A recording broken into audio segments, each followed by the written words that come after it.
ሰላም ጤና ይስጥልን ውድ አድማጭ ተመልካቾቻችን፣ በመከታተል ላይ የምትገኙ ጃኖ ቅማንት ሚዲያን ነው። ታሪክና ማህበረሰብ የተሰኘው ፕሮግራማችን አሁን ጀምሯል።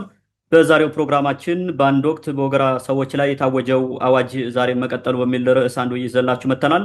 በዛሬው ውይይታችን እንግዲህ በቋረኛው እያሱና በእቴጌ ምንትዋብ ዜና መዋዕል ላይ በወገራ ሰዎች ላይ የታወጀው አዋጅ ምን ነበር የሚለውንና ያስከተለው ውጤት ምንድን ነው የሚለውን እናነሳለን። በመቀጠልም ይህ አዋጅ እንዲታወጅ ያደረገው ፖለቲካዊና ማህበራዊ ምክንያት ወይም ደግሞ እውነታው ምንድን ነው የሚለውን እናነሳለን። በመቀጠልም ይህ የውግዘትና ወንጀል የመባረክ አዋጅ እስከዛሬ ለምን ቀጠለ፣ የሚቆምበት ምክንያት ወይም ደግሞ መፍትሄ ካለው የሚለውን እናነሳለን። አብራችሁ እንድትቆዩ የአክብሮት ግብዣችን ነው። እንደተለመደው ዘንድር አብሮኛለ፣ ሰፊውን ጊዜ ወስዶ ማብራሪያ ይሰጥበታል ማለት ነው። ዘንድር እንኳን ደህና መጣ እያልኩ የዛሬ ውይይታችን በዚህ ላይ የሚያተኩር ይሆናል። በመጀመሪያ ግን እንደ መግቢያ በቋረኛው እያሱና በእቴጌ ምንትዋብ ዜና መዋዕል ላይ በወገራ ሰዎች ላይ የታወጀው አዋጅ ምን ነበር፣ አዋጁ ራሱ ምንድን ነው የሚለውንና ያስከተለው ውጤት ምንድን ነው፣ በወቅቱ የአዋጅ እንዲታወጅ ያደረገው ምክንያት ምንድን ነው የሚለውን ለተመልካቾቻችን ሰፋ ባለማብራሪያ ብታደርስና ወደ ቀጣዩ ጥያቄ ብናልፍ። መልካም። እንግዲህ በወቅቱ በወገራ ሰዎች የታወጀው አዋጅ ምን ነበረ፣ ውጤቱስ ምንድን ነው የሚለውን ነገር በዛው ለማየት ሞክራለሁ። እንግዲህ አፄ በካፋ ከሞተ በኋላ እና እያሱን ማንገስ ነበረባቸው ግዴታ። እንትኑ አልጋው ባዶ እንዳይሆን እያሱ ነግሶ በዋናነት ደግሞ በንግስትነት እቴጌ ምንትዋብ ነበረ የምትመራው እና ይህን ተከትሎ የአካባቢው ሰዎች የሮያል ፋሚሊ እንትን አለን የሚሉ ከዚህ በፊት በደንብ ተወያይተንበታል፣ አስታውሳለሁ። ከተለያየ ቦታ እንትኖችን እያነሱ የታሰሩ ወህኒ ሂደው የታሰሩ ሰዎች ያመጡና አከሌ ነው የሚነግሰው። ኢብን ከወልቃይት ሁሉ አልቀረም ሲያምፁ ማለት ነው። በተለያየ መንገድ አመፅ ተካሂዶ ነበረ እና ያ በተለይ ደግሞ አንድ ወቅት ታህሳስ ወር ይመስለኛል ወደ አንድ ወር በላይ የሚሆን ጨርሷል። በጣም ኃይለኛ ግርግር ማለት ነው። ከጎጃም ሰዎቹ እንዲመጡ ተደርገው ከጃዊ በዋናነት ጃዊ እነማን እንደሆኑ ይታወቃል። ጃዊ የሚመጡት በላያዎች እና ዳንጉሮች ናቸው፣ ቤተሰብ ስለሆኑ ማለት ነው። ከአፄ ፋሲለደስም ጋር ቤተሰብ እንደሆኑ ባለፈው አይተናል። ከነሱ ሰው ተልኮ ከጎጃሞችም እንደዚህ አቸፈሮቹ ሌሎችም ተልኮ መጥተው ከባድ የሆነ ውጊያ ተዋግተው ነው። በጣም ቃብጤ ነበረ ከተማው። ብዙ ቤት ብዙ ህንፃ ራሱ ወድሟል፣ ግቢው ማለት ነው። እሱ በጣም ከባድ ነበረ እንትኑ የተደረገው ማለት ነው። እና ኢቭን ይህን ውግዘት ራሱ እሱ ጋር አለበት። በኋላ አንሷለሁ ወደ መጨረሻው። እስከ ፈንጠር የደረሰ ውጊያ በዙሪያው እየተዋጉ መጨረሻ አማጽያን የተባሉት ድል ተነሱ። በጣም ብዙ ሰራዊት ከተለያየ ቦታ መጥቶ ኢቭን በአካባቢ የነበሩ የኦሮሞ ታጣቂ ቱለማዎች ይመስሉኛል፣ እነሱ ራሱ አብረው አግዘው በደንብ አግዘው ነው ያሸነፉት፣ ያንን እንትን ያደረጉት ማለት ነው። ይህን ተከትሎ አረፍን ብለው ቁጭ ሲሉ ደግሞ በተመሳሳይ በወገራ በተለይ ደግሞ እንቃሽ አካባቢ የሚኖሩ ሰዎች ደግሞ አመፁ። የወገራ ሰው አመፀ። ስለዚህ እነ እቴጌ ምንትዋብና አለም ሰገድ እያሱ ሁለተኛ ቁጭ ብለው ተመካከሉ እና ወዳጅ የሚባል ነበረ ዋና እንትናቸው ወታደር አዛዣቸው ሁሉ ማለት ነው። ራሱ እሱ ስለነበረ ተነጋገሩና ይሄ ነገር መመታት አለበት ተባለ። ስለዚህ በአንድ ቀን ሮብ ቀን በሌሊት ራስ ወዳጄ ወደ ወገራ ሄደ፣ በጨለማ ማለት ነው። ብዙ ሰራዊት አስከትሎ ሄደ እና ጧት ሐሙስ ይመስለኛል ጧት ደረሰ እንትን ላይ ማለት ነው፣ እንቃሽ ደረሰ ማለት ነው። እንደደረሰ ውጊያ ተከፈተ። የውጊያ ስል ብዙ ጊዜ በጦር በምናምን ነው። የዛ ጊዜ ጋሻ ጦር ምናምን ጎራዴ ነው እና ሲዋጉ የእንትኖቹ የተወሰኑ አመለጡ። አንድ እያቄም የሚባል ሽፍታ ነበር፣ እሱ አመለጠ፣ ቤቱን አቃጠሉ። ሌሎችም እንደዚህ ያመለጡ፣ የተገደለም አለ እዛው እንትኑ ማለት ነው። ያው እንግዲህ አሁን ስለ ሽፍታ ስለሚወራ እንጂ በንደሩ ነው የሚያቃጥሉት ሲሄዱ፣ ያው የታወቀ ነው። እንደዛ ነው የሚደረገው። ትልቅ ችግር ስለመጣ በእንጭጮ መጥፋት አለበት ተብሎ ስለነበረ እንደዛ አደረጉ ማለት ነው። እና እንግዲህ በዚህ ሂደት ውስጥ አንድ ክስተት ተከሰተ ማለት ነው። እንደዛ አድርገው አባረሩ፣ የሚቃጠል አቃጠሉ፣ ከብቶችን ማረኩ፣ ልብስ ምናምን የቤት ንብረት ማረኩ። ከዛ ቤትም ተቃጥሏል። ወረዲ እንደዛ ሆነ። እንደዚህ ሆነ አደሩ። እንቃሽ ደብር የሚባል ቦታ አደሩና በነገታው ሁለት ቄስ አንድ የመንግስት ባለሟል አብሮ ተጨምሮ ማለት ነው፣ የታጠቀ አብሮ የሚሄድ ማለት ነው፣ አድርገው ላኩ ወደ አመፀኞች ማለት ነው። ላኩና ምረት ግቡ፣ መንግስት ንግስትና ንግስቷ ይቅርታ አድርገውላቸዋል፣ ምረት ግቡ ብለው ለእንትን አለውላቸው ማለት ነው። እና ዜና መዋዕል ላይ የተጻፈውን እንየው፣ ሂደው እንዲነግሯቸው ማለት ነው። ስለዚህ ሐሙስ ጠዋት ሄደው ይህንን ነገር ሄዱ ሊናገሩ ማለት ነው። ሲሄዱ ተገናኙ። እንትኑ የተላኩት መልእክት ምንድን ነው የሚለው? ንጉስኒ ወንግስት መሃሩክሙ፣ ንጉስና ንግሥቷ ምረዋችኋል። አንትሙኒ ኑ በሰላም እናንተም በሰላም ኑ እስመ አልቦሙ በቀል ለንጉሥ ወለንግሥት እምከመ መሃሮ። ስለዚህ ንጉሱና ንግሥቷ አንዴ ከማሩ ቂም አይዙም፣ ኑና በሰላም ግቡ ብለው ላኩባቸው። ሽፍቶቹ ደግሞ ተናደው ማለት በተደረገው ነገር ተናደዋል። እነሱ ያሰቡት ሌላ ነበረ። ስለዚህ ምን አደረጉ? እንትኑ ያመጡት ሰዎቹ ምን አደረጉ? ለነዛ ሰዎች ራሳቸው መልእክት ይዘው ለሄዱት ሁለት ቄሶችና በአንድ ባለሟል እንዲህ ብላችሁ ንገሩ ብለው ሌላ መልእክት ላኩ። ምን ይላል? ንሕነሂ መሃርናክሙ እኛም ምረናችኋል፣ ሁሩ ሀበ ንጉሥክሙ ሂዱ ወደ ንጉሳችሁ፣ እኛም ምረናችኋል ወደ ንጉሳችሁ ሂዱ አሉ። ሀዲገክሙ አልህምተ ዘፄወውክሙ ይላል። ከብቶቻችን የዘረፋችሁትን ጥላችሁ፣ ወአልባሰ ዘሰለብክሙ የማረካችሁትን ልብስ በሙሉ ጥላችሁ ወደ ንጉሥና ንግሥታችሁ በሰላም እንድትሄዱ እኛም ምሕረት አድርገንላችኋል ብለው አማጽያኑ ቀለዱባቸው ማለት ነው። ልክ ያን መልእክት ይዘው እንጎፍ እንጎፍ እያሉ እየመጡ እያሉ አማጽያኑ ይደራጅና በአራት አቅጣጫ መጥተው ከበቧቸው። እነዛ ሳይደርሱ መልእክተኞች ሳይደርሱ ቀድመው ማለት ነው ከበቧቸው በአራት አቅጣጫ እና ቃውጥ የሆነ አሁን ምን ይደረግ? ራስ ወዳጄም ሌሎቹ ብዙ ባለሟል አሉ፣ ብዙ ባለ ወታደር አዛዦች አሉ። ችግር ሆነ እንግዲህ ያው ምን እናድርግ ተባለ በመካከል ማለት ነው። እና እንትን ሆነ ሰልፍ ሆነ ማለት ነው። ያዝ እንግዲህ በዚህ ምናምን እየተባለ አደረጃጀት ተደረገ። አንዳንዴም ለማግባባት እየተሞከረ ምናምን እያታለሉ ምን ማሉ ይሄ ሁኔታ ተፈጠረ። በተለይ ደግሞ የሚመሩት ኢያቄምና ናቡቴ የሚባሉ ናቸው አማጽያኑ ማለት ነው። እነዚህ በጣም ኃይለኛ ሰራዊት አደራጅተው በአራት አቅጣጫ አፈኗቸው እና ጭንቅ ሆነ። ራስ ወዳጄ ቀርን አስነፋ። ቀንድ ማለት ነው የሚነፋናል የሆነ ቆቆ ሚል ነገር ማለት ነው። እሱ ነፍተው ተደራጃጁና ያዝ እንግዲህ ግጠም አይነት ነገር። ይህን ሲመለከት አንድ ከነሱ መካከል የንጉሱና የንግስታ ወዳጅ የሆነ በጣም በቃ የመንግስት ስርዓት ጠባቂ የሆነ አንድ ደብተራ በመካከል አብሯቸው ነበረ። አየና ሁሉን ነገር ተናደደ ማለት ነው። በጣም ተናደደ። እንዲያውም እሱ ልቡ ተቃጠለ ነው የሚለው። በንጉሱ ፍቅር ምክንያት ልቡ ተቃጠለ። እንደዚህ ሽፍቶቹ እንደዛ ሆነው ሲያዩ በቃ ተናደደና የሚያደርገው አቶ መሰለኝ ውሳኔ ይወስናል። አዋጅ አወጀ ማለት ነው። ምን አለ ሰውየው? በአጋጣሚ ስሙ መምህር ፀሐይ ልዳ ነው የሚባለው። የዜና መዋላቸው የሁለቱ የንግስት ምንትዋብና የልጇ ዜና መዋል ገጽ 7778 ጀምሮ ማየት ትችላላችሁ። እና እሱ ምን ይላል? እንደዚህ ይላል። በጣም ተቃጥሎ እኮ ነው። ቅትልዎሙ ለሰባ ወገራ እስመ አነ ፈታሕኩክሙ፣ እኔ ፈትቻችኋለሁ፣ ግደሏቸው የወገራን ሰዎች ይላቸዋል። እኔ ፈትቻችኋለሁ ይላል። ኃጢአት የለባችሁም በቃ ትፈትቻችኋለሁ አለ። ኢትበሉ ክርስቲያን ሙንቱ፣ ክርስቲያን ናቸው አትበሏቸው። እስመ ኢኮኑ ክርስቲያን፣ እነሱ ክርስቲያን አይደሉም። ምክንያቱን ሲያስቀምጥ ሚለን እምከመ ይተቀንዩ ለንጉስ እስካልተገዙ ድረስ ክርስቲያኖች አይደሉም ማለት። ክርስቲያን መሆን እንግዲህ ለንጉስ መገዛት ካልሆነ ክርስቲያን አይደለም ማለት። ስለዚህ እነዚህ ክርስትናቸው ተቀምቷል፣ ቀምቻቸዋለሁ፣ እናንተንም ፈትቻቸዋለሁ፣ እንደፈለገ አድርጓል። ከዛ ቀጥሎ ምን ይላል? ወኩሉ ዘቀተሎሙ ለሰባ ወገራ ይኩን ከመ ዘአባ ለእግዚአብሔር መስዋዕት አለ። የወገራን ሰዎች የገደለ ሰው ሁሉ ለእግዚአብሔር መስዋዕት እንዳገባ ይቁጠረው። እንግዲህ የገደልከውን ለእግዚአብሔር መስዋዕት ነው። ሰው ጽድቅ ነው ማለት ነው። ግደል፣ ጽድቅ ነው። ባርኪያቸዋለሁ፣ ጨብጭቧቸዋል ማለት ነው ሰውዬው ማለት ነው። እና እንደዚህ ብሎ ያውጃል ማለት ነው። ከዛ እንዲያውም ምን ይላል ሲያጠናክረው? አኮኑ ይብየ መጽሐፍ ቅትል ረሲአነ ይላል። ምን ማለት ነው? ክፎቹን ረሲአነ ማለት ክፎቹን ማለት ነው። ክፎቹን ግደል ይል የለ መጽሐፍ ይላል። እንግዲህ እንትናን እኮ ነው የመዝሙረ ዳዊት ምናምን ይመስለኛል። ከዛ አንስቶ እንደዚህ ይላል። ግደል ይል የለ መጽሐፍ ቅዱስ ክፎቹን ወይንም በመጽሐፍ እንደዚህ ተብሏል ብሎ ነገራቸው። ከዚህ በኋላ ሁሉም ሆ ብሎ ውጊያ ገጠመ ማለት ነው። ያዝ። ምክንያቱም ተፈትቷል፣ ተቀድሷል። መግደል ያጸድቃል፣ እንደፈለገ መጋደል ነው። በእርግጥ ጦርነት ነው፣ መዋጋት አለባቸው። እሱን እየተቃወሙ ጋር እዚህ ጋር ሀሳቡ ማለት ነው። የሆነው ነገር ይሄ ነው። ከዛ በኋላ ሁሉም በጀግንነት ተዋጋ ይላል። እንዲህ በማድረጉ ማለት ነው። በተለይ መምህር ፀሐይ ልዳ ትልቅ ሽልማት እንደተሸለመው በኋላ ማለት ነው። እንግዲህ ከዚህ በኋላ ከባድ ፊልሚያ ሆነ። አማጽያን ብዙዎቹ በጀግንነት ተዋጉ፣ ግን ተሸነፉ፣ ሸሹ። እያሳደዱ ጨርሳቸው የገቡት እየለቀቀሙ ማለት ነው። እያሳደዱ ምንም አላተረፋቸው።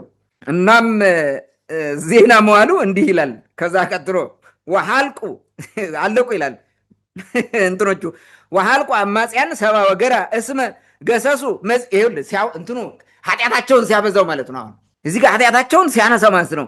ማይነካውን ነክተው ነው የሚለው እኮ እዚህ ጋር ማይዳሰሰውን ዳሰው ልክ ታቦተ ጽዮንን ኦዛ ነክተው እንደተቀሰፈው ማለት ነው። ልክ እንደዛ መጽሐፍ ቅዱስ ጋር እያገናኙ ይላል ወሃለቁ አማጽያን ሰባ ወገራ እስመ ገሰሱ መሲሃ በአመፃሆሙ እንዘ ያሰብእ ላለሆሙ እግዚአብሔር ወይብል ኢትግስሱ መሲሐየን ወኢትሐስሙ ዲበ ነቢያትየ። በቃ መሲሖችን መልእክተኞችን አትንኩ፣ ነቢያቶችን አታቃልሉ ብሎ የለም ወይ? እንደዛ ስላደረገ ተዋረዷል። አሁን እንግዲህ እዚህ ውስጥ ነቢይ የለ፣ መሲህ የለ፣ ምንም የለም። እዛ ውስጥ እኮ ንጉሥ ነው የመጣው፣ ፖለቲካ ነው ያመጣው፣ ስልጣን ነው ያጣላቸው። ስልጣን እንቀማለን አንቀማም ነው። እነዛኞቹ ደግሞ አምፀው በመነሳታቸው እኛ እንገዛም ለዚህ ንጉሥ ምናምን ብለው ስለተነሱ በዛ ምክንያት ነው ሄደው። ግን እንዴት ምን ፖለቲሳይዝ እንደተደረገ ተመልከተው። ይሄ ሃይማኖትን አሁን እዚህ ጋር ስታየው እንትን ፖለቲክስ ነው ማለት ነው፣ ዝም ብለህ የምትመለከተው ማለት ነው። አሁን ዝም ብለህ ይህን አዋጅ ስትመለከተው ከላይና ተከትሎ የመጡት ነገር ስታየው አዋጁ አንደኛ የወገራን ሰዎች ፍጇቸው ይላል።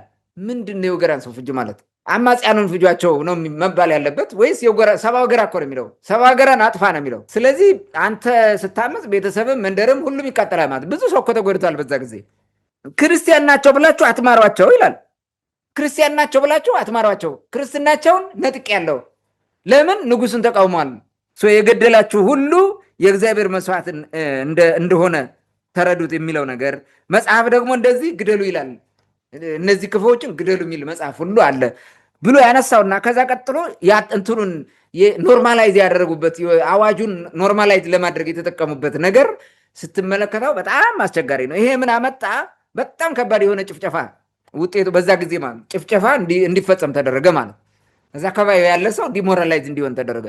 በነገራችን ላይ ወገራ ህዝብ ብዙ ጊዜ ነው እንደዛ ችግር የሚገጥመው። ከዚህ በፊትም አፄ ይስሐቅ በ1396 ጀምሮ የነበረ ነው እስከ 1414 አይ ቲንክ በ1400 ገደማ መጥቶ ይመስለኛል። በጣም ከባድ ጭፍጨፋ ፈጽሟል። በተለይ ደግሞ የጃኒ ፋንቀራ መረባ የነበሩ አሹር የሚባል ቤት አሹር ዘፈላሻ ምናምን እያሉ ማለት በጣም ብዙ ጭፍጨፋን የተፈጸመባቸው ይሄ በተደጋጋሚ ተጽፎም አይቼዋለሁ። ከዚህ በፊትም አንስተነዋል። ልክ እንደዛ ነው። ተመሳሳይ ነገር የለውም። በዛ የነበሩ ስላመፁ ህዝቡ ላይ የደረሰው ነገር እና የሆነው ውግዘት ማየት እንችላለን ማለት ነው። እና ይሄ ነገር ደግሞ ምንድነው? ህዝብ ክርስትናን የሚያስቀማህ ኃጢአት ሰርተ ሳይሆን በንጉስ ላይ ካመፅክ አልገዛም ካልክ መብትህን ከጠየቅ ለመብት ከቆምክ በሙሉ ያስገድላል።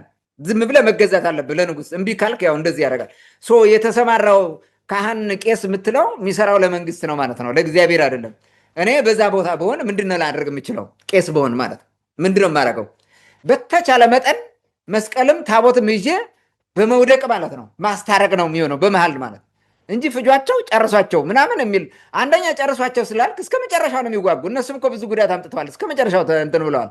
ከዛ በኋላ ደግሞ ብዙ ጠላትነት ነው የምታፈራው የበለጠ ማለት ነው። እና እንደዚ አይነት ነገር ሆነ። ግን በጣም የሚያሳዝነው ደግሞ እንደዛ ከሆነ የተገደሉትን አንገት ቆርጠው በሶስተኛው ቀን ነው እኔ እንዴት አይሸታቸውም ወስደው ጎንደር ሰለባ ጣሉ ይላል አምጥተው ማለት ነው። ከዛ ልልታ ሆነ፣ መሐሌት ተቆመ፣ ፉከራ ሽለላ እንደ ጉድ ሆነ፣ ዜማ ምናምን በቃ ብዙ ነገር ነው የተደረገው ማለት ነው።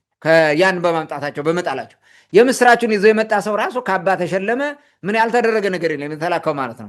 በእርግጥ በዛ ጊዜ እንግዲህ እነ እንትና ምንም ምርጫ ያላቸውም እኮ አመፃ ነበረባቸው። ያን አመፅ ሰፕረስ ካደረጉ በኋላ ሌላ አመፅ በወገራ ተነሳ። ግዴታ እሱን ማጥፋት አለብህ፣ አለበለዚያ ከስልጣን ልጠፋ ነው። በብዙ እንትንም ነበረ። ግማሽ ይዋጋል፣ ግማሽ ይጸልያል።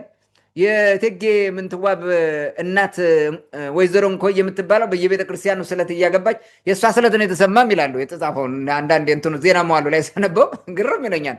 ኤኒዌይስ እንደዚህ አይነት አዋጆች ይታወጁ ነበረ ማለት ነው። እዚህ ጋር ምንድነው መንግስትና ቤተ ክህነት አንድ ላይ ሆነው ምን እንዳደረጉ ከክርስትና ጋር አብረው የማይሄዱ ነገሮችን በፖለቲካ ውስጥ ገብተው ሲሰሩ እንደነበሩ ማየት እንችላለን ማለት ነው። ሌላውን በቀጣይ እናነሳለን። ታንክ መልካም። እንግዲህ በወገራ ሰዎች ላይ እንደዚህ አይነት አዋጅ ታውጆ ህዝብ እንደተጨፈጨፈ የሚያሳዩ መረጃዎችን ነው ያሳየን። በራሳቸው ዜና መዋዕል ላይ ተጽፎ የተቀመጠ ነው። ብዙ ጊዜ ሰው ግዕዝም ስለሆነ ይህን ታሪክም ወደኋላ ተመልሶ የማየት እድሉ ብዙም ትኩረት ስለማይሰጠው እንደዚህ አይነት ነገር እንደተፈጸመ በወገራ ሰዎች ላይ አንስተው ነበርና በእርግጥ በሌሎችም አካባቢዎች እንደዚህ እንደነበረ ያሳያል። በዋናነት በወቅቱ ክርስቲያን ወይም ደግሞ ኦርቶዶክስ እምነት ተከታይ ያልነበረ ሰው የስርዓት አባል መሆን እንደማይቻል ኢቭን የቤተክርስቲያን ወይም ደግሞ ክርስቲያን ሁኖ በራሱ በመንግስት ላይ ማመፅ እንደሚያስቀጣ ወይም እንደሚያስቀስፍ አዋጅ እንደሚያሳውጅ ዘመቻ እንደሚያዘምት ያነሳው በማስረጃ ያነሳው ጉዳይ ነው። በዋናነት ግን ይህ አዋጅ እንዲታወጅ መነሻ የሆነ ወይም ደግሞ የአዋጅ እንዲታወጅ ያደረገው ፖለቲካዊና ማህበራዊ ስነ ምህዳር ወይም ደግሞ እውነታውና ምክንያቱ ምን ነበረ የሚል ጥያቄ ብናነሳ ምንድን ነው እንደዚህ ይሄ እንዲሆን ያደረገው? መልካም እንግዲህ ይህን ረዘም ያለ ነገር ማየት ያስፈልጋል። ምናልባትም መዋቅራዊ ጉዳዮቹን ማንሳት ያስፈልጋል። አሁን ተራውን ነገር በዛ ጊዜ የተፈጠረው ምናምን አለ ያ ቬሪ ፌኖሚነ ምን ነበረ በዛ ጊዜ የነበረው ሁኔታ ምንድን ነው የሚለውን ነገር ለማንሳት ነው እንጂ ያነሳሁት ያ አይደለም። መሰረታዊ እሱ እንትኑ ነው ድርጊቱ ምንድን ነው የሆነው እና ይሄ ከየት መጣ የሚለው ስሩን ለመፈለግ ነው። ወደ ስሩ ብንሄድ የተሻለ ምንድን ነው እንደዚህ ያደረገው? አሁን እዚህ ጋር ስትመለከት እግዚአብሔር የማይፈልገውን ነገር ካህናቱ ለንጉስ ብለው ያደርጋሉ ማለት ነው። ብዙ ነገሮች ነው የሚደረጉት። ከክርስትናው መርህ ጋር አብረው የማይሄዱ ብዙ ነገሮችን ሲያደርጉ ታያቸዋለህ። ካህን የሰማይ መንግስት አባል ማድረግ ነው ስራው እንጂ ምድራዊ መንግስት አባል ማድረግ አይደለም። እስከዚህ ግደሉ እስከሚል ክርስትናን እስከሚያስቀማ ሁሉ ማለት የምድርን ንጉስ ካልተከተልክ ለሰማይ ንጉስም አትሆንም የሚለው አይነት ነገር የመጣው በጣም ከባድ ነገር ነው። የምድሩ ንጉስ አማጺ ወንበዴ ቢሆንስ ህዝብ ተነስቶ አያፈርሰውም አያጠፋውም ምን ማለት ነው? እና እንዲህ አይነት ነገሮች በሙሉ በጣም አደገኛ የሆኑ ሁኔታዎችን እየፈጠሩ እንደመጡ ማየት እንችላለን። ስለዚህ ምንድን ነው እንደዚህ ያደረገው? ክርስትና በዚህ ደረጃ ወርዶ ፖለቲካ ውስጥ የተዘፈቀው እንዴት ነው? ክርስትናውን እንመራለን የሚሉ ሰዎች ምን ሆነው ነው በዚህ ደረጃ ክርስትናውን አውርደው ፖለቲከኛ የፖለቲካ ኢዲዮሎጂ ያደረጉት ምን ማለት ነው የሚለው ነው ማየት ያለብን ማለት ነው። ምንድን ነው ለዚህ ሁሉ ችግሩ? ህዝብን እንደ ህዝብ አውግዤ ያለው አውግዘነዋል በለው የሚለው ነገር በጣም አደገኛ የሆነ ነው። ምክንያቱም ዛሬም ድረስ የቀጠሉ ነገሮች ስላሉ ማለት ነው። እንደምናውቀው ቅማንቱን ልክ እንደዚህ ነው ያደረጉት። አሁን የመብት ጥያቄ ሲያነሳ እንደዛ ነው የተደረገው። ምናልባት በኋላ ላነሳው እችላለሁ።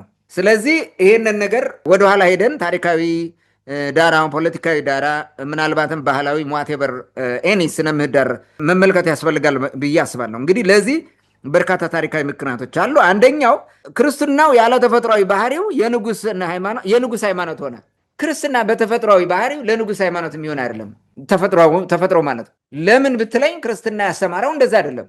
የቄሳርን ለቄሳር የኢየሱስን ለኢየሱስ ወይም የክርስቶስን ለክርስቶስ ተብሎ ነው የተማርነው። ይህን ዓለም እንድትተው እንድትመንን ነው የሚነግር ክርስትናው። እነዚህም ሁሉ ማየት ያስፈልገናል ማለት ነው። ክርስትና ዓለምን መጥላት ነው። ስለ እኔ ብሎ ዓለምን የተወ አይደለም። መሬትን፣ ሚስትን፣ ልጆቹን የተወ እናትና አባቱን የተወ ስንት እጥፍ ያገኛል ነው የሚለው ወንጌሉ። እንዲህ ነው የሚያስተምረን። ዓለምን ጥለ መመነን ነው። ይህን ዓለም እንዲያውም እንደሚሉት እነዚህ እንትኖቹ እንደሚሉት ደብተራዎቹ ማይተገብሩ ደብተራዎቹ እንደሚሉት ዓለምን ከነድስቷ አውግዘ መለየት ነው ብሎ ነው የሚያምኑት። የመጨረሻው ጽድቅ እሱ ነው ክርስትና የሚያስተምረን እንደዛ ነው። መንግስት ደግሞ ምን ያስመራል? ንግስና ወይንም መንግስት የምትለው ንግስና ደግሞ ዓለምን ውደድ ነው። ዓለምን መውደድ ነው። ለዚህ ዓለም ነው የሚጋደለው እንጂ ለሰማይ መንግስት አይደለም ንጉስ የሚጋደለው በፍጹም በምንም መንገድ ይሁን በምን ለሰማይ መንግስት አይጋደልም። ለራሱ ስልጣን ነው የሚሟሟት።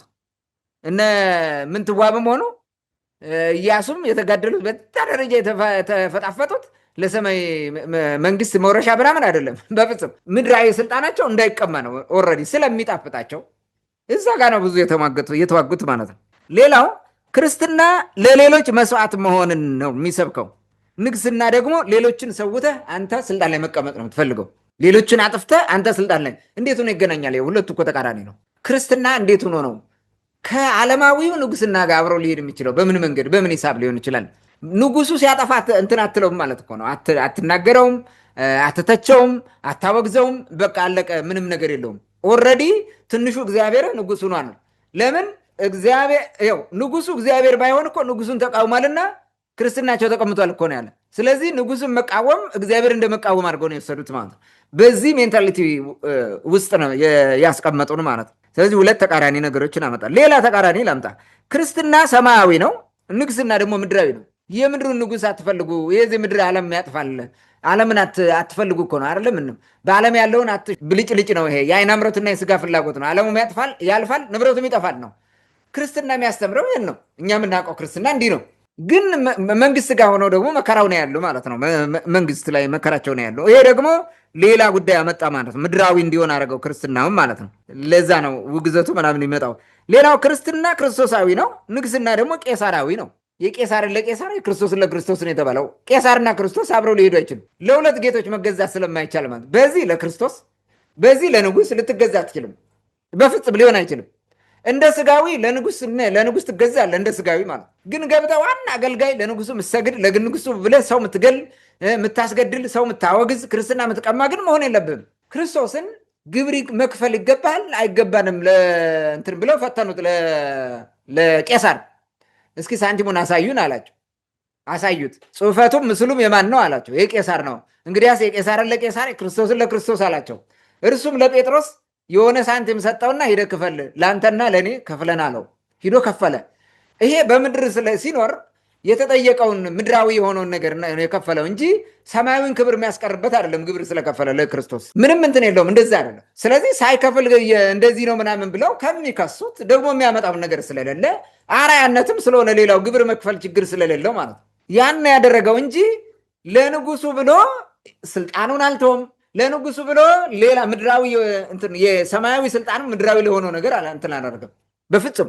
ለምንድን አንተ ንጉስ ነህን ብሎ ጠየቀው እኮ ጲላጦስ እኮ ነግሮታል። አንተ ንጉስ ነህን ብሎ እኔ ማለት እንደዚህ ምድራዊ ንጉስ በሆንማ ይሄ ሁሉ ማለት እንዲህ ሲደረግ መች ዝም ይሉ ነበረ፣ ሰራዊቴ ሁሉ ይዋጋ ነበር አይደል አለ።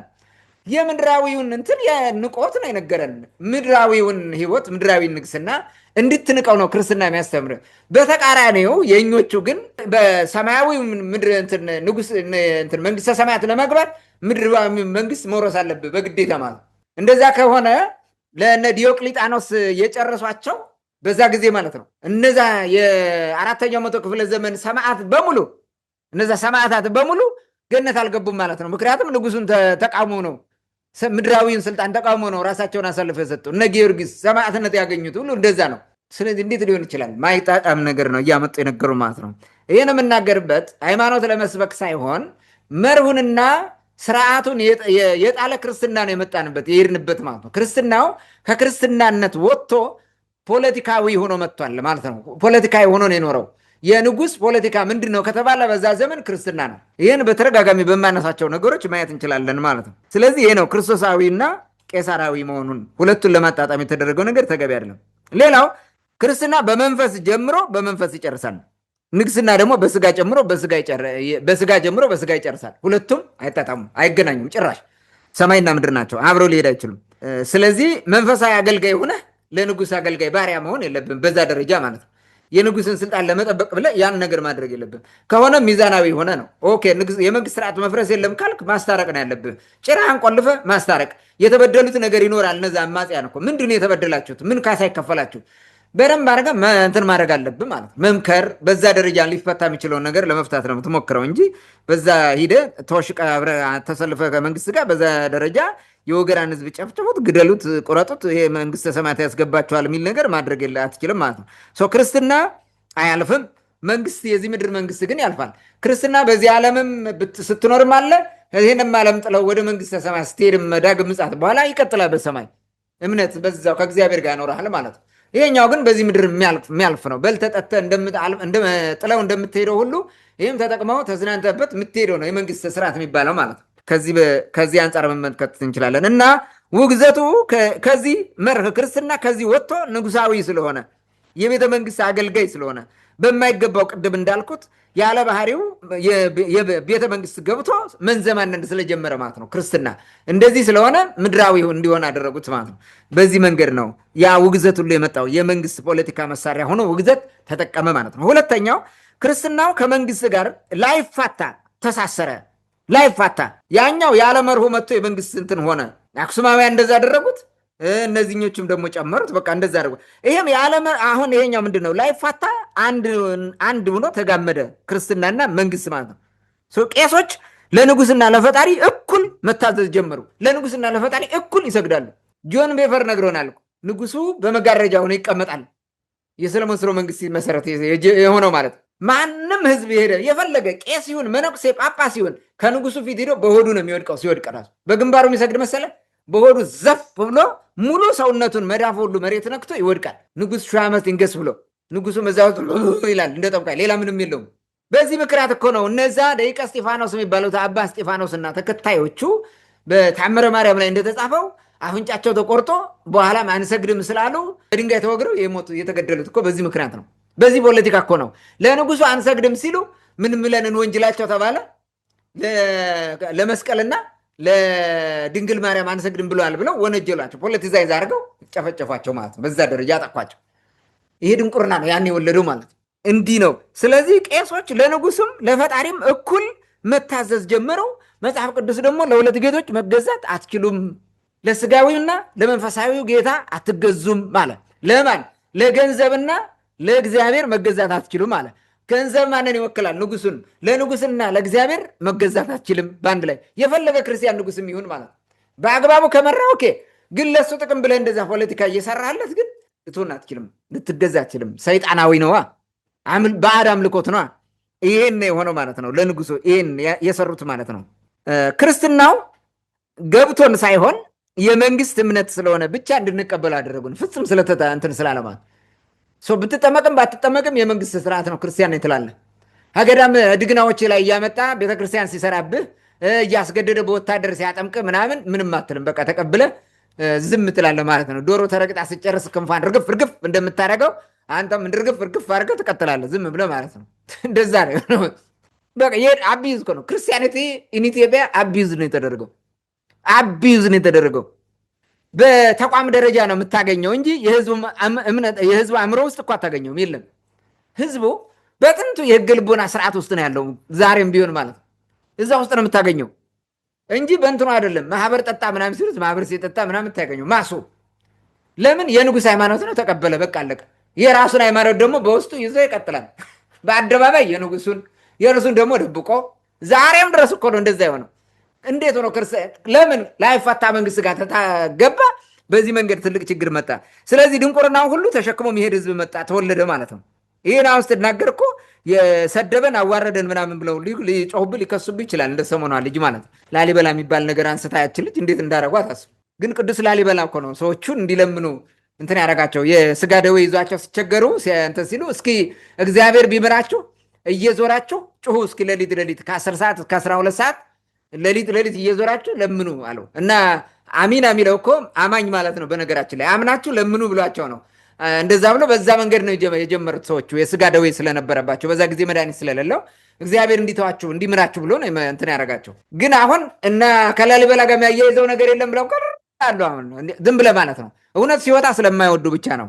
ይህንም እንደዛ ነው። ግን ይሄን አይቃወም በነገራችን ላይ። ምክንያቱም እኛ መሰረቱ ላይ ሆነን ነው የምንከራከረው። አይመጡም ያንን ሊከራከሩት አይችሉም። ስለዚህ በዚህ መንገድ ነው ትልቅ ችግር የመጣው ማለት ነው። ክርስትናው ሳይገባን ዝም ብሎ በጭፍን እንድንቀበለው ተደረገ። ዜማንም ደብተራ ተጨፍኖ ዝም ብሎ የፈለገውን ነገር ሲያደርግ የምንቀበለው ምናምነው ሆነ። እንዲያውም እሱን ወደ ማምለክ ሁሉ እንድንሄድ አድርጎናል። ክርስትና ወታደራዊነት፣ ዘራፊነት፣ ገዳይነት እንዲሆን ተደረገ። ለሰው ብሎ የሞተ አምላክ የተሰቀለ ነው። በክፉ አሟሟት እኮ ነው የተገደለው ክርስቶስ። ያ ሁሉ ግርፋት፣ ያ ሁሉ ስቃይ፣ ያ ሁሉ በደል አስበው ያደረጉበት ግፍ ማለት ማንም ሰው ማይችለውን እግዚአብሔር ስለሆነ ብቻ ችሎት ተሰቅሏል። ያ ሁሉ መከራ የከፈለልን ማለት ለሰው ልጆች ብሎ ዋጋ የከፈለለትን ክርስቶስ ዋጋ የከፈለለትን ሰው ይህንን ዝም ብለህ በሉት ግደሉት የሚል ነገር መጣ ማለት ነው። እንደገና አስገድደ ደግሞ ታጠምቀዋለህ። ያመነ የተጠመቀ ነው እንጂ የሚለው አምኖ የተጠመቀ እንጂ በግድ እንደሚሆን ሁሉ ያደርገው እንደዛ አይነት ነገር መጣ ማለት ነው። ይሄ ተጨፍነው በመንግስት ስርዓት ውስጥ ስለገቡ ነው።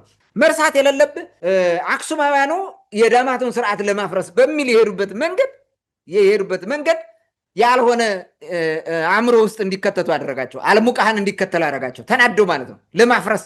አልሙቃህ የሚባል ጣዖት አምጥቶ አቆመ። በኋላ ክርስትናው መጣ። ክርስትናውን ተቀበለና ክርስትናውን ደግሞ መወንበጃ አደረገው፣ ማሳደጃ ሌሎችን ህዝቦች ማለት ነው። እንዲህ ነው ያደረገው። ወዶ ፈቅዶ እንዲማሩት ማድረግ፣ ባህላቸውን፣ ወጋቸውን፣ ቋንቋቸውን ጠብቀ እንዲያስቀጥል በራሳቸው ስነልቦና ውስጥ ሆኖ እንዲያልፍ ክርስትናው ከማድረግ ይልቅ በግድ አድርጎት ሲያወናብዱ ኖሩ ማለት ነው። ይሄ ነው ከመንግስት ውስጥ መጥቶ የገባው ማለት ነው። በዚህ ምክንያት ሙቹዋሊዝም ተፈጠረ። ሙቹዋሊዝም ማለት ምን ማለት ነው? ክርስትናው ያለ መንግስት ያለ ክርስትና ማይኖር ሆኖ ሙቹዋሊዝም ነው፣ ግድ ነው። አንዱ ለመኖር ሌላው መኖር አለበት። በፍጹም አይኖርም። ክርስትና ከጠፋ መንግስት አይቆምም። የቆመው በክርስትና ስርዓት ምናምን ተሰርቶለት ነው የቆመው መንግስት የሚባለው ማለት ነው። የሰለሞን ስርወ መንግስት የምትለው ያቆምከው በዛ ነው። እርሱን ካፈረስከው ይፈርሳል። የለም የሆነው እንደዛ ነው። መንግስት የሚባለው ከቆመ ክርስትናው ይቆማል። ካልቆመ ግን የለም። ለምን? ይሄ በግድ እንትን ያረካው ምናምን ጥሎ ይሄዳል። ፈርቶ ንጉስም ፈርቶ ጉልበት ፈርቶ ነው ሲሶ መንግስት ይዘን የመጣህበት እንጂ ክርስቶስን ይዘህ አይደለም የመጣህበት። ስለዚህ ችግር አለ ማለት በቃ። አሁን ቤተክርስቲያን ውጥንቅጧ ውስጥ የገባቸው በተለይ ከዚህ ከ1966 አብዮት በኋላ ትልቅ ችግር ውስጥ የገባቸው እኮ በዚህ ምክንያት ነው። ሙቹዋሊስት ሆናን የኖረችው ከመንግስት ጋር ማለት ነው። ቤተክርስቲያን ከሌለች መንግስት የለም፣ መንግስት ከሌለ ቤተክርስቲያን የለም። ኢቭን አገርም የለም እኮ ይላሉ እነሱ። በዛ ሁሉ አገርም የለም ብሎ ነው የሚያስቡት። ስለዚህ ቤተክርስቲያን ከመንግስት ትውጣ ሲባል ተመልሳ መጣ ደርግ ውስጥ ገባች። ኢትዮጵያ ትቅደም ማለት ጀመረች። ገብታ ማለት ግዴታ ለመቆም ከመንግስት መቆም አለባት። ይሄ አዲስ የመጣው መንግስት ደግሞ እሷን ይጠቀምባታል እንጂ አይጠቅማትም። መከራ ውስጥ ገባች ማለት ነው። ከዛ ኢህአደግ ሲመጣም እንደዚሁ ኢህአደግ ጳጳስ እየሾመ ነው የመጣ፣ የራሱን ጳጳስ እያመጣ ምናምን እሱ የሚጥመውን አድርጎ ማለት ነው። እዛ ውስጥ ገቡ፣ መደጋገፍ ጀመሩ። ልክ እንደ ሰለሞን ስርወ መንግስት ማለት ነው። ግን በህገ መንግስቱ መንግስትና ሃይማኖት የተለየ ነው ምናምን ይላል። አብረው ነው የሚሰሩት፣ ግን አብረው ነው የሚሰሩት። በብልጽግናው ዘመንም አሁንም ሄደው ካባ እያለበሱ ምናምን ታከኩ። ብዙ መከሩ፣ አልሳካለ። ብልጽግናው ብዙም አልፈለጋቸውም። በካልቾ አላቸው። ወጥተው ግደሉት፣ ግንባሩን በሉት፣ ፍለጡት፣ ቁረጡት ምናምን የሚል ነገር ይዘው መጡ። በቃ አለቀ። እንደዚህ ነው የሆነው። ትልቁ ችግር ደግሞ እያንዳንዱ በደብተራው ልክ ደግሞ ይወሰናል። ለምሳሌ እኔ የቅማንት ንጉስ መፈልግ ከሆነ ቅማንት ከሆንኩኝ እኔ ደብተራው ቅማንታዊ ለማድረግ ሞክራለሁ። የትግሬው ባለስልጣን ሲመጣ ትግሬያዊ ያደርገዋል። ሃይማኖቱም ሁሉ ሳይቀር ነው። መንግስቱም ብቻ አይደለም እኮ ህወሓት ሲመጣ እኮ መንግስትም ቤተ ክህነትም እኮ ትግርኛ ነው የሚናገረው። እንደዛ እኮ ነው። ፓወርም እንደዛ ነው። በዛ ዘመን የነበረው እንደዛ ነው። ይሄ ደግሞ ምን ቂም አመጣና በዛኛው ሳይድ ተበድያለሁ የሚለው በሙሉ ሰይጣን ይግዛን ምናምን ደሜን መጠጣለሁ የሚል ይዞ መጣ። ድንቁርና በዚህ ደረጃ ነው። እነዚህ ግን ሁሉም ክርስቲያን ናቸው። የትግራዩም በለው የአማራውም በለው ሁለቱም ግን በክርስቶስ ተጠምቀን ክርስቲያኖች ነን ይላሉ። ግን እርስ በርሱ አይስማሙም። እንዴት አይነት ነገር ነው? እንዴት ነው አካል የአካል ብልቶች እንዴት ነው እርስ በርሱ ካልተስማማ እንዴት አብረው ሊኖሩ ይችላሉ? ምክንያቱም በክርስቶስ አንድ አካል ሆነዋል። የተለያዩ ብልቶች ነው፣ ግን በክርስቶስ አንድ አካል ሆነዋል። ትልቁ ችግር የመጣው በዚህ ምክንያት ነው። ሙቹዋሊስት ሁነው ያ ደግሞ ሌላ ችግር ፈጠረ። የራሳቸውን ህብረተሰብ እየሰፋ ሲሄድ የራሳቸውን ንጉስ ሁሉ ማቋቋም ፈልገው ይጋደላሉ። ኢቭን ዊዝን ዘ ሴም ስርወ መንግስት፣ በተመሳሳይ ስርወ መንግስት ራሱ እከሌን ነው የምናነግሰው በሚል ሲፋጁ ነው የኖሩት ማለት ነው። ስለዚህ የቤተ ክርስቲያን ሰዎች በዋናነት እንትናቸው ይሄ በተለይ ቤተ መንግስቱ የተጠጋው የከተማ አካባቢ ያለው ዋና ስራው ፖለቲካ ማብካት ነው። ስልጣን ሂደ ማብካት ነው። እነከሌ ሹሙ እነከላይ ሹሙ እያሉ አወገዝኩ አላወገዝኩ እያልክ መደናቆር ነው እንጂ ሃይማኖት መስበክ፣ ምእመኑን መጠበቅ፣ ትውልዱን በጥሩ ስነ ምግባር ማሳደግ የሚባል አልነበረም። ያ ነው መሰረታዊ የሆነው ነገር ማለት ነው። የዛ ዘመን ክርስቲያኖች ዋና ስራቸው መንግስት መጠበቅ ብቻ ሆነ። በቃ ለመንግስት ብቻ ነው የምትኖረው። በፈለገው ጊዜ ናዝመት ይላል፣ ትዘምታታለህ። እምቢ ብለህ መቅረት እኮ አትችልም። በፈለከው ጊዜ እምቢ ብለህ ከጠፋ ደግሞ እየመጣ ያሳድዳል። እሱ ሀብታይ እንትን አይለውም፣ ንብረት ጊዜ ምናምን አያጣም። አንተ መከራ ነው፣ ቤተሰብ ትመራለህ፣ ብዙ ችግር ውስጥ ትወድቃለህ ማለት ነው። እና ሞግዘቱ የመንግስት ስርዓት መጠበቂያ ሆነ በዚህ መንገድ ማለት ነው። ያ ሰው እያደረገው እንደዚህ ነው። በነገራችን ላይ ሙቹዋሊዝም ነው ማለት ያ ቄስ እንደዛ አድርጎ ወገራዎቹ ላይ ፍርድ ሲፈርድ እርሱ ምን እያደረገ ነው? እንጀራውን እያበሰለ ነው እዚሁ ቤተ መንግስት ውስጥ ማለት ነው። እነዛን እያስገደለ እሱ እንጀራውን እያበሰለ ነው። ይሄ ነው ክርስትና የሚባለው ማለት ነው። ትልቁ ችግር ይሄ ነው። ሶስተኛው የሃይማኖት ስልጣን ላይ ያሉ የሃይማኖት ስልጣን ላይ ወይም ሃይማኖትን የሚመሩ ሰዎች ማለት ነው ያሉና የመንግስት ስልጣን ላይ ያሉ ሁለቱ ህልውናቸው በሁለቱ ጋብቻ ላይ ብቻ እንዲኖሩ ተደረገ ማለት ነው። ሁለቱ ተጋብተው የሚኖሩት ቅድም ያልኩት ማለት ነው። ቤተክርስቲያንና መንግስት ወይም ቤተ ክህነትና መንግስት በአንድ ሆነው ቁመው ነው የሚኖሩት። እነዚህ ሁለቱ ካልቆሙ ከፈረሱ እነዚህ ሁለቱም ጥገኞች ይፈርሳሉ ማለት ነው። ይሄ ደብተራው የሚበላው የለው፣ መኳንንት መሳፍንት የሚባለው የሚበላው የለውም። ስለዚህ የግዴታ ይሄን ጋብቻ መጠበቅ አለባቸው ሁሉ ጊዜ ማለት ነው። ለዚህ ተራው ህዝብ መገደል አለበት። ግደለው ጨርሰው እያልክ ነው። ካመፅክ ሊያፈርሰኝ ነው ብሎ ነው የሚያምነው፣ ጥቅሜ ሊቀር ነው ብሎ ነው የሚያምነው እንጂ እግዚአብሔር እናስቀይማለሁ አላስቀይም የሚል ካልኩሌሽን እዚህ ውስጥ የለም። በዛ መንገድ ነው ትልቅ ችግር የተፈጠረው ማለት ነው። መንግስት ከፈረሰ ደብተራው ሁሉ ጥቅም ያጣል። የምን ጥቅም? አንደኛ ስልጣኑን ያጣል። የቤተ ክህነት ውስጥ ያለውን ስልጣን፣ በመንግስት ውስጥ ያለውን ስልጣን ያጣል። ሁለተኛ የምጣኔ ሀብት ጥቅም፣ በገንዘብ የሚለካ የሚበላው፣ የሚጠጣው፣ የሚለበሰው ምናምን መሬት የሚሰጠው ይሄ ሁሉ ያጣል። ሌላው ደግሞ ክብር ፕሪስቲጅ የሚባለውን እሱንም ያጣል። ክብረ ቢስ ይሆናል ማለት ነው። ስለዚህ የግዴታ ይሟሟታል እስከ መጨረሻው። ለዓለም ለዚህ ምድር የሚሟሟተው ለዚህ ነው። በዚህ ምክንያት ነው ደብተራው ንጉሱ ወድቆ እሱ እንዳይቸገር በሚል ለንጉሱ ስላልተገዙ ክርስቲያን አይደሉም ግደሏቸው ያለው ለዚህ ነው። ለምን ንጉሳችን ሊጥሉት ነው እኔን እንዲያጠፋኝ ነው እኮ ሌላ ጥቅም የለውም እንጂ ለንጉሱ አስሮ መሰለ ኖ ለራሱም ጥቅም ነው። አራተኛው ውግዘት ዋና ህዝቡን አደንቁረውና አደንዝዘው የመግዣ መሳሪያ ሆኖ ለበርካታ ዓመታት ዘልቋል። ለበርካታ ዓመታት ውግዘት እንደዛው ነው የመጣው።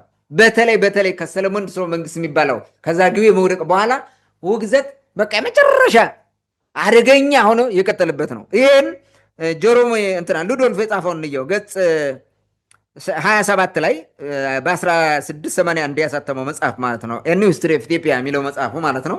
በላቲን የተጻፈው ማየት ትችላላችሁ። በእንግሊዝኛ የተጻፈው ገጽ 27 ላይ ነው። ምን ይላል? there is no nation where excommunication carries greater terrors than among the Abyssinians ይላል። ውግዘት የሚባለው በዓለም የትም አይገኝም እንደ ኢትዮጵያን። ምንድነው እዚህ ጋር የሚለን? ይኸውልህ ግሬተር ቴረርስ እኮ ነው። ትልቅ ሽብር ነው የሚነቅባቸዋል ኢትዮጵያን። ትልቅ ሽብር አወገዝኩ ከተባልክ በቃ ሽንትህ ነው የሚመጣው። በቃ እንትን የለህም። በቃ ሰው መሆን ራሱ እንደጠፋ ቆጠረው። ለአለመወገዝ ነው በቃ የምትፈራው ማለት ነው። ትልቁ መሳሪያ የሆነው ይሄ ነው። ከፈጣሪ ጋር ትጣላለህ ተብሎ ማለት ነው።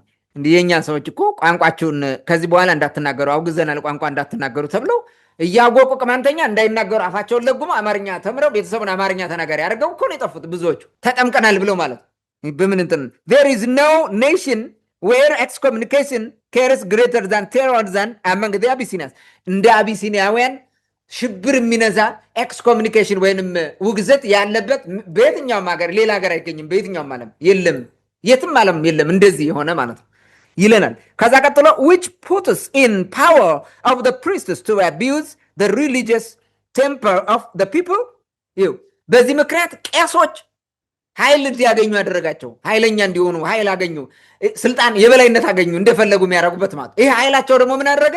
የህዝቡን ሃይማኖታዊ ስነ ምግባር እንዲያበላሹት አደረጋቸው። as well as the authority they receive from it ከሃይማኖት ያገኙትን ስልጣንም አበላሹት፣ አረከሱት፣ አላግባብ ተጠቀሙበት፣ አቢዩዝ አረጉታል። ደብተራው ያለ አግባብ ነው የተጠቀመበት። መሬት የሚያርስ ሰው በሚካኤል ቀን አረስክ ብሎ ያወግዛል መጥቶ የሆነ ቄስ ማለት ነው። እርሱ ገበሬ ያረሰውን እንትን አርሶ ያመረተውን እየበላ የሚጠጣውም የገበሬውን እህል ነው የሚበላውም ይሄ ነው እየበላ ግን አትረስ ይልሃል መጥቶ ማለት ነው። ከየትኛው መጽሐፍ አግኝቶት እንደሆነ ራሱ እኮ የት ነው ብለህ እኮ አታገኘውም። የለም እኮ እንዲህ እያደረገ ያደነቁራል፣ ያወግዛል። እንዳትናገረው ይሄን አጥፍተሃል ካልከው አወግዛለሁ፣ እንዴት ትናገራለህ እኔን ይላል። በቃ ተንቀጥቅጠህ ትኖራለህ። ቄስ ፈርተህ ማለት ኧረ ዝም በል እሱን ምናምን ትወገዛለህ። አንድ ቄስ በሆነ ጊዜ ምን አደረጋል? አንድ ቄስ ማለት ነው ምን አደረገ? የሆነ የትግራይ ሰው ነው የነገረኝ።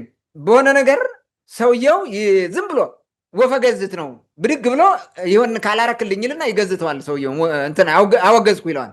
አስሬ ያለው ብሎት ሄደ። ከዛ በአጋጣሚ ሰውየው ሞተ። እሱ ሲሞት ደግሞ ፓትሪያርኩ ነው የሚፈታው። ያወገዘ ከሞተ ፓትሪያርኩ ነው ተብሎ ከትግራይ ከአባ ጳውሎስ ድረስ አዲስ አበባ ስንት ትራንስፖርት ጨርሶ ሄዶ ተፈትቶ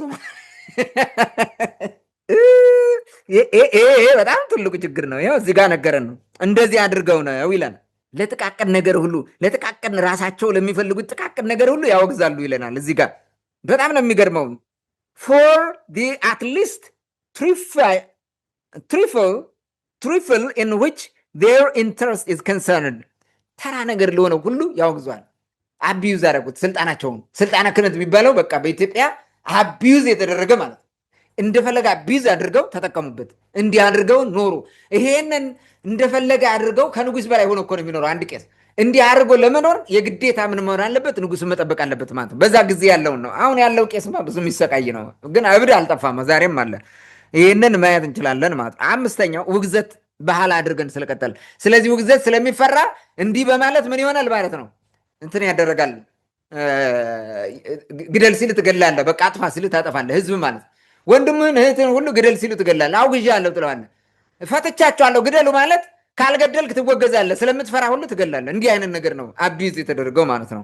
አምስተኛ ክርስትና ወደ ኢትዮጵያ ሲመጣ ጥቅም ላይ የዋለው ለፖለቲካ ዓላማ መሳካት ብቻ ነበረ። ፍሮም ዘ ቬሪ ቢጊኒንግ ክርስትና ለመንግስተ ሰማያት መግቢያ ተብሎ አይደለም የተሰበከው። የንጉሥ ሃይማኖት ሆኖ ነው የተቀበለውም ንጉሥ ነው። መጀመሪያ ያመጡ የሆነውም ሁሉ ነገር በንጉሱ በኩል ነው። የተሰበከውም በጦር መሳሪያ ተይዞ ነው። እንደዛ ሲደረግ ነው የመጣው። ይሄ በመጽሐፍ ሁሉ የተጻፈ ነው። ጆን ፔፐር የጻፈው እነዚህ በፊት ነግሬያለሁ። 9ኙ ቅዱሳን የሚባሉት ከሮም ቅድም ያነሳው ዘመነ ሰማዕታት የሚባለው በ5ኛው በ6ኛው መቶ ክፍለ ዘመን ይመስለኛል ችግር መጣ። ሮም ወደ ጣዖት አምልኮት ምናምን ተቀየረ ተባለና ክርስቲያኖች ይገደላሉ፣ ይሳደዳሉ። ግብፅ ውስጥ እንትን ሮም ውስጥ የነበሩ ጣሊያን ሮም ውስጥ የነበሩ ግብፃውያን እንትኖቹ 9ኙ ቅዱሳን የሚባሉ ከዛ ሲባረሩ ወደ ኢትዮጵያ መጡ።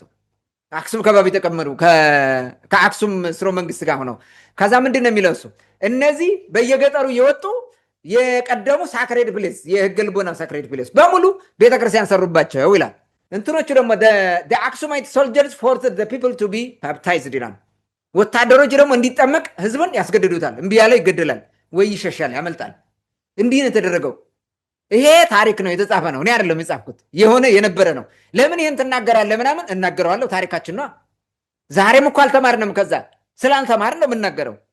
ማወቅ አለባችሁ። ይህን አፈናችሁ በመሄዳችሁ ራሱ ትቀጣላችሁ በእግዚአብሔር ዘንድ ራሱ እውነትን እየደበቃችሁ ስለመጣችሁ ማለት። ዛሬ ራሱ የቤተ ክርስቲያን ችግር እንዳይፈታ ምስቅልቅል ውዝግብግብ አድርገው ያስቀመጡት በዚህ ምክንያት ነው። አይናገሩትም። ይሄን ያለፍነውና የሄድነው ትክክል አይደለም፣ ከዚህ በኋላ እንደዛ እንዳይሆን እንጠንቀቅ አይሉም። ስለዚህ በዚህ ምክንያት መሆኑን ማወቅ አለብን ማለት ነው። ንጉሱ ዳማታውያኑ የንግስና ስርዓት ለዳማታውያን ጋር እንትን ድርና ማግ ሆኖ ተስማምቶ ነው የነበረው። ዳማታውያን የምድር ንጉስ እንደዚህ ስጋዊ እንዳይሆን ነበር ሲጠነቀቁ የነበሩት፣ እንደዚህ ድንቁር እንዳይሆን ማለት ነው። ድንቁርናን ይዘውት የመጡት አክሱማውያን ናቸው። ምንድን ነው ድንቁርና እንዳይሆን ያደረጉት ዳማታውያን? ንጉሱ ካህንም ነው፣ ንጉሱ ነው ከላይ ነው እንትን የሚለው የዓለም ነገር ምናምን ገብቶ አይፈተፍትም። እንበረም ነው፣ እንደ መልከ ጼዴቅ ነው። ንግስቷ ደግሞ ዓለማዊ ነገር እንትን እንዳያረጋት ድንግል ነች። በድንግልና ትመጣና በድንግልና ታገለግላለች። በፍጹም ምንም አይነት የስጋ ፍላጎት ስጋ ምናምን የሚባል የለ፣ ባል የለ፣ ምን የለ፣ ልጅ የለ። እንዳትወሰልት ደግሞ ጠባቂ አላት። ጃንደረባ የሚባሉ ጠባቂዎች ይመደቡላታል። ወንድነታቸውን አጥተው ለዛ ስርዓት ብለው የተቀመጡ ማለት። በዚህ ምክንያት የመንግስቱ ስርዓትም ፍትሃዊ ነበረ። የሚፎክር የሚያቀራራ የሚሸልል አልነበረም። በእናቶች ነው የሚመራ። እናቶች ደግሞ ዴይ ቱ ዴይ አክቲቪቲ ሙሉ ነው ይሰሩታል። በድንግልና ነው የሚኖሩት። ለህዝባቸው ብቻ የሚያገለግሉት። እንዲህ ነበረ። ይሄን ስርዓት ለማፍረስ ክርስትናን መወንበጃ አድርገው ተጠቀሙት። መጀመሪያ ጣዖት አምልኮትን ሄዱበት። በቃ ከዚህ ወጥተናል ብለው ማለት ወንድ ካልነገሰ ብለው ነው የተጣሏቸው። ከዛ በኋላ የወንድ ንግስና መጡ። በአንደኛው መቶ ክፍለ ዘመን ከክርስቶስ ልደት በፊት የወንድ ንግስና መጡ። ከዛ ተጣሉ፣ አለስማማም አሉ። እነዛ እየተከተሉ ብዙ ጫና ማድረግ ጀመሩ። ከእናንተ እንዲያውም ብሎ ኢዛና የሚባለው ሲመጣ ለይቶለት አልሙቃ የሚባል ድንጋይ አቁሞ እሱን ያመልክ ጀመረ። ከዛ ሙሉ በሙሉ ተጣሉ። ብዙ ከአክሱም ለቀው እንዲመጡ እንበረሙ ራሱ ከአክሱም የነበረውን ጥሎ ወደ አቤር ተራራ ስሜን የመጣ በዛ ምክንያት ብዙዎቹ ወልቃይት የገቡት ወደ ኤርትራ የተሰደዱት ወደ ተለያየ ቦታ የተሰደዱት ከአክሱም በዛ ምክንያት ነው። የቀሩት እዛው ተቀብለው የቀሩት ቀርተዋል። ዛሬ ትግራይ ብለን የምንጠራቸው ማለት ነው። እንደዛ ነው የነበረው። ይሄ ነው ትልቁ ችግር የመጣው። የአብዮት ማካሄጃ፣ ስልጣን ማራመጃ፣ ለመንግስት ፖለቲካ ማራመጃ ሆኖ ተጠቀመ ማለት ነው። ያ ደግሞ ባህል ሆኖ ወግ ሆኖ ቀጠለ። በኋላ እነ ዮዲት ተነስተው ለማስተካከል ጥረው ነበረው ያንን ለማምጣት ማለት ነው። ድንግል ሴት ነች እሷ በድንግልና እንትን ብለው ለመመለስ ሞከሩ። ግን ክርስትናው ለረጅም ዘመን ከ4ኛው መቶ ክፍለ ዘመን ጀምሮ እስከ 10ኛው ኦልሞስት 600 ዓመት ገደማ ነበረ። የመንግስት ሃይማኖቱንም ስለመጣ እርሱን ቀይረ ሌላ ነገር ማምጣት አስቸጋሪ ነው፣ ከባድ ነበረ። ስለዚህ ምን አደረጉት? ክርስትናው እንትን እንዲል እንዳይወነብድ ፍትሐዊ ሆኖ ያመነ ብቻ እየተጠመቀ እንዲቀጥል ግዴታ የሚባል እንዳይኖር አድርገው በዛጉዌ ሥርወ መንግስት ሰርተውት ሄዱ። የሰሎሞን ሥርወ መንግስት የአክሱም አልጋ ወራሽ ነኝ፣ አክሱም ላይ የተቋረጠው የሰሎሞን ሥርወ መንግስት የሚል ራሳቸው ፈጥረው ክብረ ነገስ የሚባል የዲስኩር መጽሐፍ ጽፈው በሱ መጡና ያንን እንትን አደረጉት። ይሄ አሁን እንትን የቀጠለው ቅድም ሳወራ የነበረው ድንቁርና አስፋፉት። በጣም በብዙ እጥፍ አድርገው ነው ያስፋፉት። ያን ያመጡት እነዚህ ናቸው። ይሄ ነው ክርስትናው ራሱ ጫጭቶ የበለጠ ትልቅ ደረጃ እንዳይደርስ አሁን ባለን ሁኔታ ኢትዮጵያ ኦርቶዶክስ ተዋሕዶ ቤተክርስቲያን ባላት ጥንታዊነት በምን ዓለምን እኮ መቆጣጠር ነበረባት በክርስትና። አሁን ከዚህ ከሰፈር እኮ ራሱ መውጣት አልቻለችም። እሱም እያጣቸው ነው ራሱ የሰፈሩ ራሱ በሚገርም ሁኔታ ማለት እንዲህ አይነት ችግር ውስጥ ነው የገባ ነው። ስለዚህ ክርስትና ዳማታውያንን ለመቅበሪያነት ከዛ በፊት የነበረውን ስርዓት አጥፍተው ያልሆነ ስርዓት ውስጥ እንዲገባ አድርገው ያስኬዱት ማለት ነው። ይሄ ነው ትልቁ ችግር የመጣው። ግብፃውያኑ ደግሞ በዛ ላይ ይሄ ንጉሱ ነው እንደዛ ያደረገው። ግብፃውያኑ ደግሞ ይሄን ተጠቅመው አብረው ምን አደረጉ? የኢትዮጵያውያን ዳማታዊነት ወይም ኢትዮጵያዊነት የሚባለው የጥንቱን አበሻዊነት ለማጥፋት፣ ለመቆጣጠር፣ ለመዝረፍ ተጠቀሙበት። እነሱ ብቻ ጳጳስ እየሆኑ እየተሾሙ መጥቶ አደነቆሩ። እንዲህ አድርገውን ተው። ክርስትናም እንዳይገባን ከገባ ትጠይቃለህ። ዛገቦቹ ገብቷቸው እኮ ነው የጠየቁት። ጳጳስ ማን ሆኖኛል ለምንድን ነው ብለው። ስለዚህ ከገባ ትጠይቃለህ። ደንቆረ መቀጠል አለብህ። ማደንቆር ጃዙ እዚህ መጥተው ማለት ነው። አልደነቆርም ያለውን ደግሞ ክብረ ነገ ጽፈው መጥተው አፈረሱት። ከዛ አደነቆሩት እስከ 1960ዎቹ ምናምን። በቃ እንደዛ አድርገው ነው የቀጠሉት። ይሄ መሰረታዊ ነገር ነው። ግብፃውያን ራሱ የፈጠሩብን እንደዛ እንድንሆን የተደረገው ቶሎ ክርስትናን አውቀ ነው የእውነት እንዳይገባን አድርገው ስለሄዱ ማለት ነው። ሌላው ደብተራው በበኩሉ እድሜ ልኩን ነግሶ ለመኖር ቅድም ያልኩን የበላይነት የውግዘት የምናምን አስፈራርቶ እንደ ንጉስ የመኖር ነገር ለማስቀጠል ግዴታ የስርዓት መቀጠል ነበረበት። ተጠቀመበት። ያን ያደረገው በአጠቃላይ ኦርቶዶክስ ከአክሱም ጀምሮ እስከ ኃይለ ሥላሴ ባለው ኤክሴፕት የዛጉዌ ሥርወ መንግስት ዝልለው ከሱ ባለው ብዙ ጊዜ ከመንፈሳዊነት ይልቅ ፖለቲካዊነቱን አመዝኖ ፖለቲካ ስትሰራ ነው የኖረችው። ዛሬም ብታየው ባንዲራ ሲጎት ምናምን ነው ብታየው። ማይሉት ነገር የለም። የሰለሞን ዘር ምናምን ትርክት ብለው ይተርኩልሃል። ብዙ ነገር የሚያወሩት በዚህ ምክንያት ነው። ስለዚህ እንግዲህ በእነዚህ መሰረታዊ ምክንያቶች እንደዚህ አይነት ጸረ ክርስትና የሆኑ በሚሊዮኖች የሚቆጠሩ ውግዘቶች፣ ድርጊቶች ሲፈጸሙ መጥተዋል። የኛ ኢንቴግሬትድ ፓርት ኦፍ አወር ላይፍ እኮ ናቸው ለእኛ ኢትዮጵያን ማለት ነው። ብዙ ጊዜ የድንቁርናችን መሰረቱ ነው። በዛ መንገድ ነው የመጣው። ይሄን ደፍሮ ቢናገር የለም። ከተናገርክም ካገኙ ይገሉሃል ወይ ደግሞ ይከሱሃል፣ ያሳስሩሃል፣ የፈለገውን ነገር ያደርገዋል፣ በድንጋይ ሁሉ ያስወግረዋል፣ ያወግዙሃል። ይሄ ሁሉ እንዳለ ማወቅ ይገባል። ይሄንን ነገር ስትናገር ማለት መሰረታዊ ነገሩ ግን ይሄ ነው። ይሄን ማወቅና መማር መሰልጠን ከዚህ ጋር ተነስተ ማስተካከል ነው የሚያስፈልገው ብዬ አምናለሁ። ለምሳሌ ይሄ ነገር አብሮ ዘልቋል ያልነውን በ1725 ዓመተ ምህረት በተመሳሳይ እትዬ ምንትዋብና ኢያሱ ላይ ያመፀው ያ ቅድም ያልኩት ታኅሳስ ወር ላይ የታኅሳሱ ግርግር ማለት ነው። ያ ሲደረግ ሌላ ውግዘትም ነበረ። ቆይ እሱን ላምጣልህ። በጣም የሚገርም ውግዘት ማለት ነው።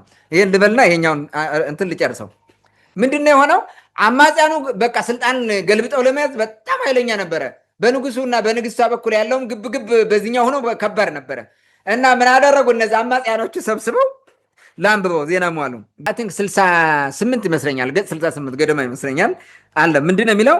ወአመ ኢስራ ወሰለስቱ ለታኅሳስ አውፅኦሙ እሉ አማጽያን እስከ ጨፋሪ ሜዳ የሚባል ቦታ አወጧቸው። እነማንን ነው? ለአቡነ ክርስቶዶሎ፣ ይሄ ጳጳሱ ነው። ወለ እጨጌውም ወጣ። ወለ አቃቤ ሰዓት የሚባል አለ። ያው እጨጌና አቃቤ ሰዓት ታውቃለህ። የሐይቅ እስጢፋኖሱ አቃቤ ሰዓት ነበረ። የደብረ ሊባኖሱ እጨጌ ነው የሚባለው። ከዚህ በፊትም አውርተነዋል። እጨጌውም ወጣ ማለት ነው። በንጉሱ ዙሪያ ያሉት ነው።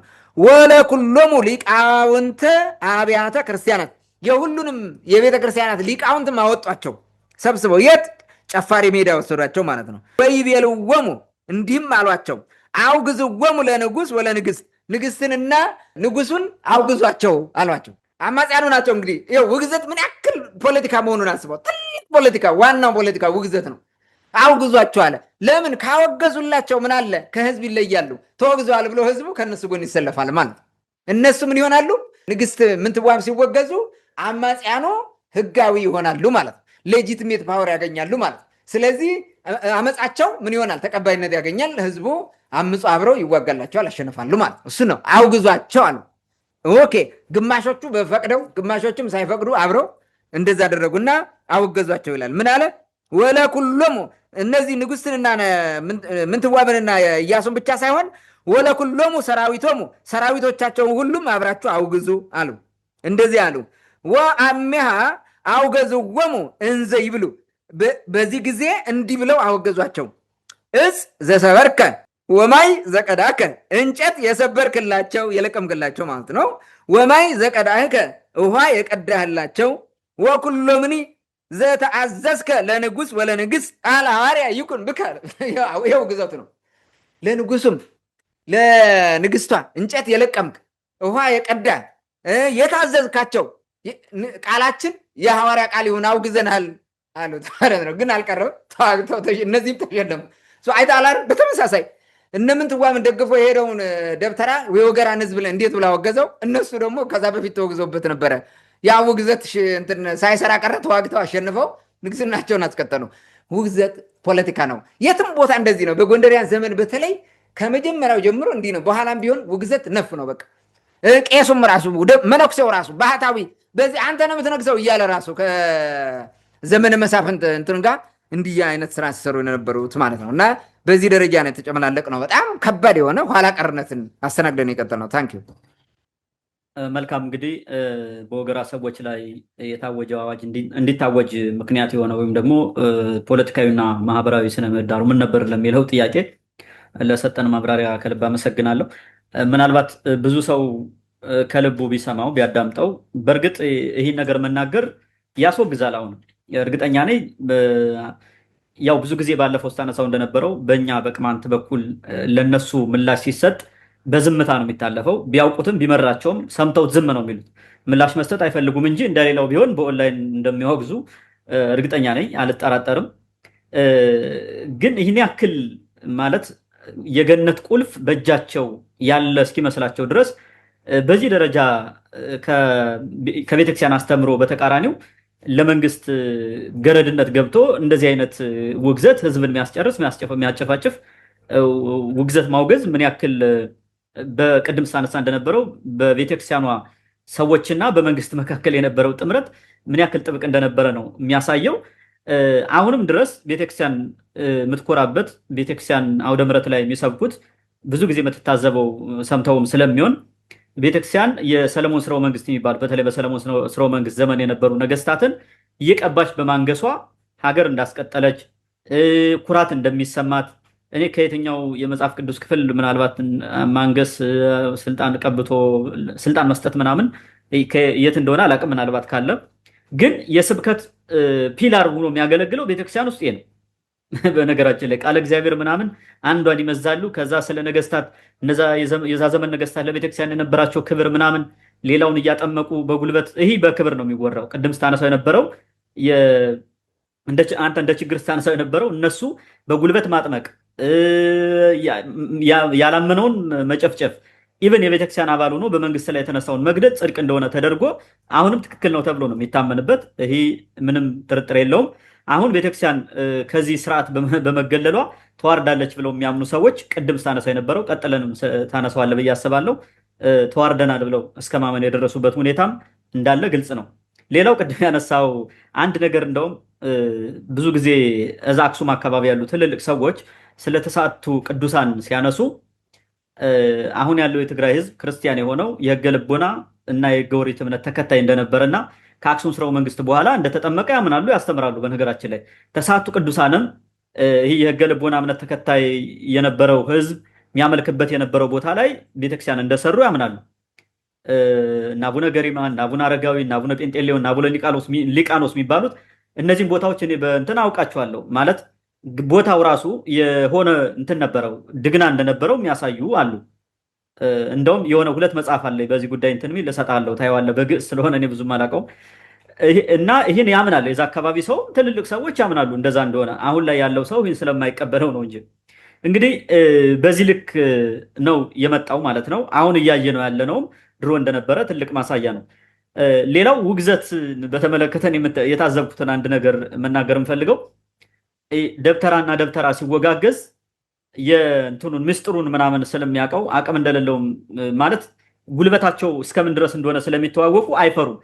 የኔብጤ አንድ ተራ ምእመን በአንድ ካህን ወይ ቢወገዝ ግን ምን ያክል እንደሚፈራና ተቀባይነት እንዳለው ቅድም ስታነሳው የነበረው ማለት ውስጤን እንትን ስላለኝ ነው። እና እኔ አንዳንድ ጊዜ ከርዕስ ካልወጣን እያነሳው ያለ ነው በዚህ ጉዳይም ስለሆነ ውግዘት ምን ሲሆን እና ምን ሲሆን ነው የማይሰራው ማለት አንተን ያወገዘ ሰው ቅድም እንዳልከው ቢሞት ያነ ሰው ያወገዘ ሰው ነው የሚፈታ ተብሎ ስለሚታመን እንደታሰረ የሚቀር ተደርጎ ነው የሚታሰበውና ምን ያክል ነው በህዝቡ ውስጥ የሰሩት እነዚህ ሰዎች ህዝቡ አምኖ እንዲቀበላቸው ያደረጉትን ስራ ምን ያክል ነው የሚለውንም በዚህ አጋጣሚ ብናነሳው ደስ ይለኛል።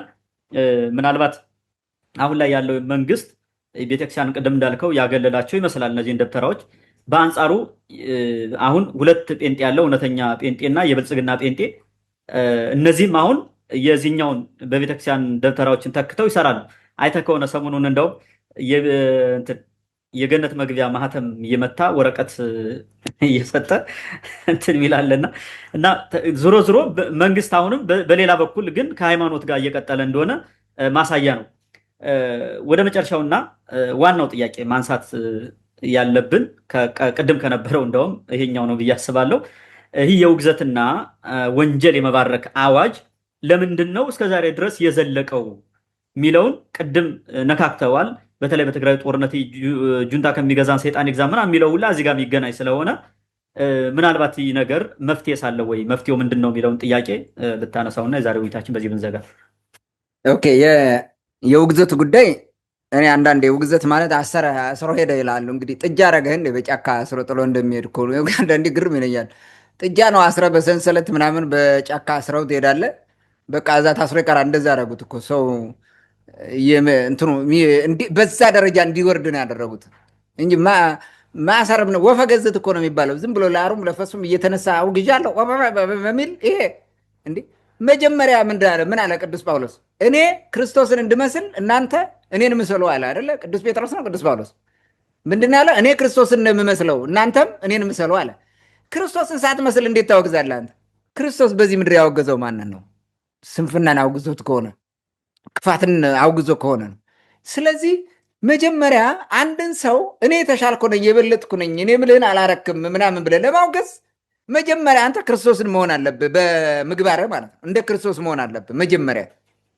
እና ጤነኛ ነህ ወይ አንተ ራስህ አውጋዡ? አንተ ማታረገውን ነው ወይ ከሰው ጋር የምታወግዘው? እነዚህ ነገሮች በጣም መሰረታዊ ነገሮች ናቸው። ምን ማለት ነው? እነዛ ድንጋይ ይዘው ሰብስበው ሊወግሯት የመጧት ሴት ከዛ በኋላ የሁሉ ጌታ ኃጢአታቸውን ዝርዝር አድርገው ሲያሳያቸው በራር የጠፉት እንደዛ። አንተ ድንጋይን ለመወርወር መጀመሪያ ንጹህ ነው ወይ ለምትከሰው ወይም ልታወግዘው ለመጣው ነገር እንትን ነው ንጹህ ወይ ነው ትክክል ነው ወይ? ለምሳሌ አንድ ሰው ተሳስቶ ወይም አብዶ ምናምን የሆነ ተናዶ ማለት በሆነ ጊዜ ሰው ሊገል ምናምን ወይም ሚስቱን የሆነ ሊበድል ምናምን ብታገኝ እሱን ብታወግዘው ይሻላል። እሱን ብታወግዘው ብታስረው ለጊዜው አውግዣለሁ አስሬያለሁ በእግዚአብሔር ስም ረፍ ይለዋል። በቃ አለቀ። ይህ ወንጀል ማቆም ነው፣ አደጋ ማቆም ነው። ከዛ ባለፈ ሰርቶ ለበላ ለመንግስት አልታዘዝክም ብለህ ምናምን እያለ እንደዚህ ካደነቆረ ይሄ ምንድን ነው? ቅስናው ራሱ የረከሰ እኮ ነው። እንዴት አድርገህ ቄሱን ትሏለህ ራሱ?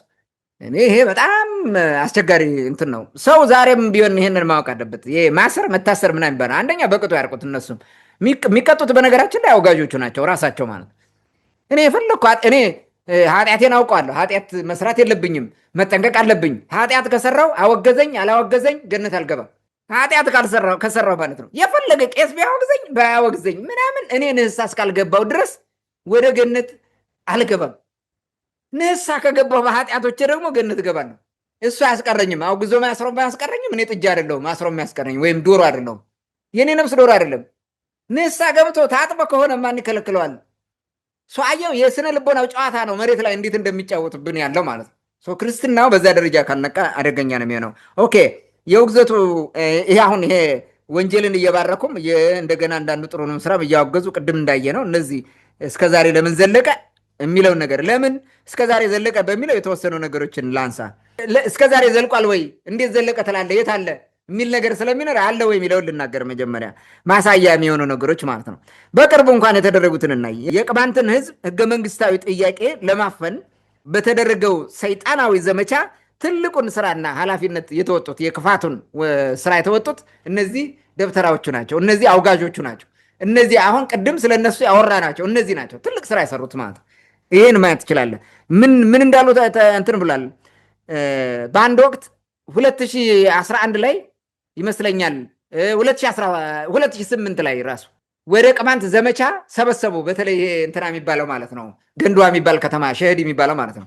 እሱ ጋር ሰበሰቡና ወጣቱን ታጣቂው ምናምን በቃ አሁን ባርከናችኋል፣ ሂዱና ግደሉ።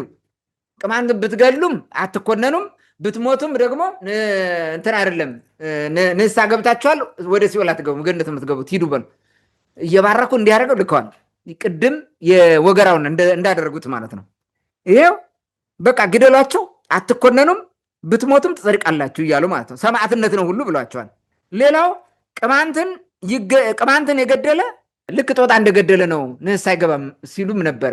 ምክንያት አንዱ ሂዶ አባ ንስሐ ይስጡኝ ብዙ ቅማንት ገድያለዋል፣ ጨምረህ ግደል፣ ጦጣ የገደለ ንስሐ ይገባል እንዴ አሉት። እንዴት አቢዝ እንደሚደረገው ማለት ነው። ክህነት እንዴት አቢዝ እንደሚደረግ የቅማንትን ወንዱን ግደሉ፣ ሴቱን ግን አትንኩ፣ ቤቱንም አታቃጥሉ፣ የእናንተ ነው፣ ቤቱም ሴቱም የእናንተ ነው። ቄስ ነው ይሄን የሚያደርግ የሚነግር ይሄን ነው ቄስ። ክርስቲያኖች እኮ ናቸው ቅማንቶቹ። ግን ይሄ ደግሞ የክርስቲያን መሪ ነኝ ብሎ ነው የሚያምነው። ሌላው የቅማንትን ማህበረ ስላሴ ሊያቃጥለው ነው ሊያፈርሰው ነው ድረሱልን ብሎ በስልክ በምን በማህበራዊ ሚዲያ ተንጫጭተው አይ ቲንክ ነሐሴ ስንት ቀን ነው ባህር ኩርኩር የሚባለው አካባቢ ባህር ኩርኩር የሚባለው ቀበሌ ውስጥ ወደ 20 ነው 30 ከ20 እስከ 30 የሚሆኑ ሰዎች ተገለዋል። ህፃናት ሳይቀሩ የ3 ወር ህፃን ሳይቀር ነው የተገደሉ። የዛሬ ዓመት ነሐሴ ትንሽ ቀን ነው የቀረው፣ 2 ወር 1 ወር ነው የቀረው ዓመት ሊሞላው ማለት። ይሄን ያደረጉት ወሰደው። ልብ በል የመነኮሳት ናቸው። ኢቭን እኔ ቅማንትን የሆነ ምንኩስና ሊሄድ ሚስቱ ሙታበት ዲያቆን ነው በቃ ልመልኩስ እጄ ማህበረ ስላሴ ብሎ ሄዶ ሊመለኩስ ሲሄድ እሱን መዛ ገደሉት። ቅማንት ነው ብለው መታወቂያውን አይተው መቃ ስለሚል መቃን የመጣው ናበል ብለው ጠብ አረጉት። ይህ የሚያደርገው መነኩሴ ነው። ካህን ብቻ አይደለም መነኩሴም ነው። ዓለምን ጥሎ የመነነ ማለት ነው። ምን ያክል እንትን እንደሆነ ይኸውልህ፣ ክርስትና ፖለቲካ እንደሆነ በዚህ መንገድ ማየት ትችላለህ። ኢትዮጵያ ውስጥ እየተጠቀሙት ማለት ነው። ክርስትና በራሱ ፖለቲካ ነው እያልኩ አይደለም። ክርስቶስ ፖለቲካ አልሰበከንም በፍጹም። ሃይማኖት ነው፣ እምነት ነው የሰበከን። እምነት ግን እኛ ጋር ግን ፖለቲካ አድርገነዋል ለማለት ነው።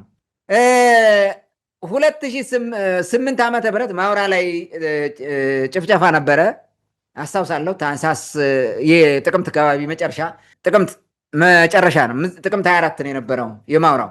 ከዛ ቀጥሎ ደግሞ ህዳር 29 ሽንፋ አካባቢ ነው የነበረው። ታህሳስም እንዲሁ የጭልጋ አካባቢ መሬቶች በሙሉ ተቃጥለዋል ቤቶቹ። ኦኬ። ከዛ በኋላ ታህሳስ ገብርኤል ጎንደር ከስራ ቆይቼ ልሳለም የዓመት ገብርኤል ብዬ ታህሳስ ገብርኤል ጎንደር ሄድኩ። ታቦት ወጥቶ አውደ ምሕረት ላይ ቁሟል። የሚሰብከው አቡነ ኤልያስ የሚባለው ነው፣ የደቡብ ጎንደር ተወላጁ ማለት ነው። የዛ ጊዜ ሀገረ ስብከት ኃላፊ ነበረ እሱ እዛም።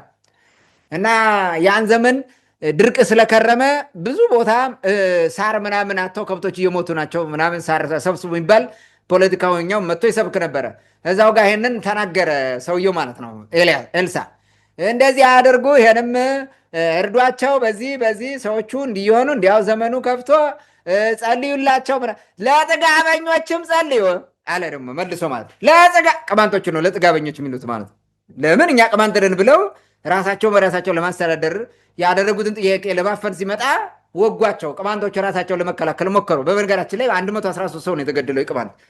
የአማራ ክልል ራሱ ካሳ ክፈል ይቅርታ ጠይቅ የተባለበትን ነው። ይሄን ለጥጋበኞችም ጸልዩላቸዋል። ራሱ ተገለን እኛ ነን ጥጋበኞች። ተመልከት፣ ይሄ ጳጳስ ነው።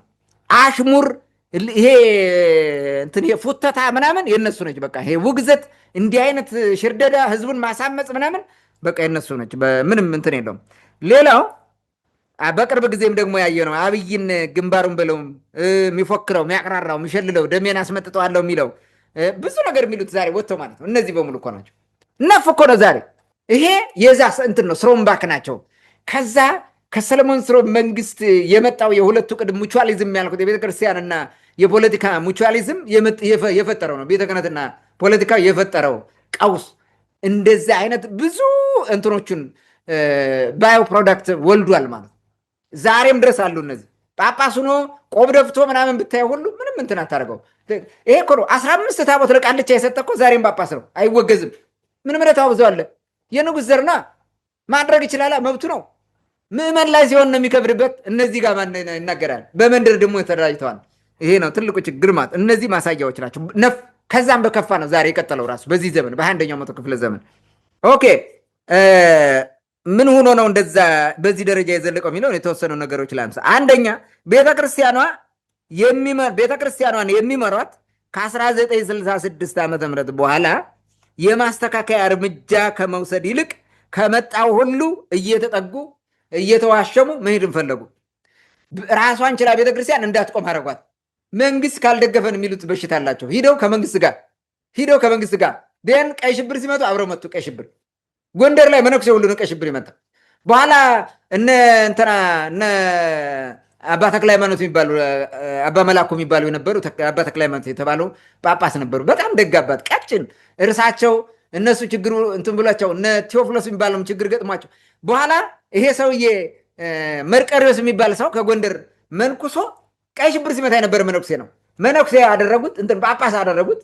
ከዛ ቀጥሎ ደግሞ ፓትሪያርክ አድርጎ ደርግ ያስቀመጠው ኢትዮጵያ ትቅደም ሲል የነበረ ነው። በኋላም ቤተክርስቲያንን የአሜሪካ ሲኖዶስ ምናምን ብሎ ከፍሎ ሲያደናቆር የነበረ ሰው ነው። እንዲሁ ነው። ይሄ ከየት ነው የሚመጣው? ከመንግስት የመጠጋ ስርዓት። አብሮ ቀይ ሽብር ጎንደርን የመታ ጳጳስ መነኩሴ በሽ ነው። በዛ ዘመን ጎንደር ከተማ ላይ ያ ሁሉ ግፍ ሲሰራ የነበረው ከዛ የመጣ ነው። መላጋት ወያኔም ሲመጣ እየሄደ እንደዛ ምናምን ሲመጣ እንደዚህ። ይኸው ዛሬ መግቢያ መቆሚያ መደላደያ ነገር አጣች ቤተክርስቲያን ራሱ ስርዓቷን ለማስጠበቅ እኳ ተቸገረች። እውነተኛ አገልጋዮች ራሱ ቆመው በእውነት መቆም አቃታቸው። እንዴትም ነው እነሱ ይወገዛሉ። ሌባው ቀጣፊው በዛ። በዚህ ስርዓት አካሄድ የበጣ ነው።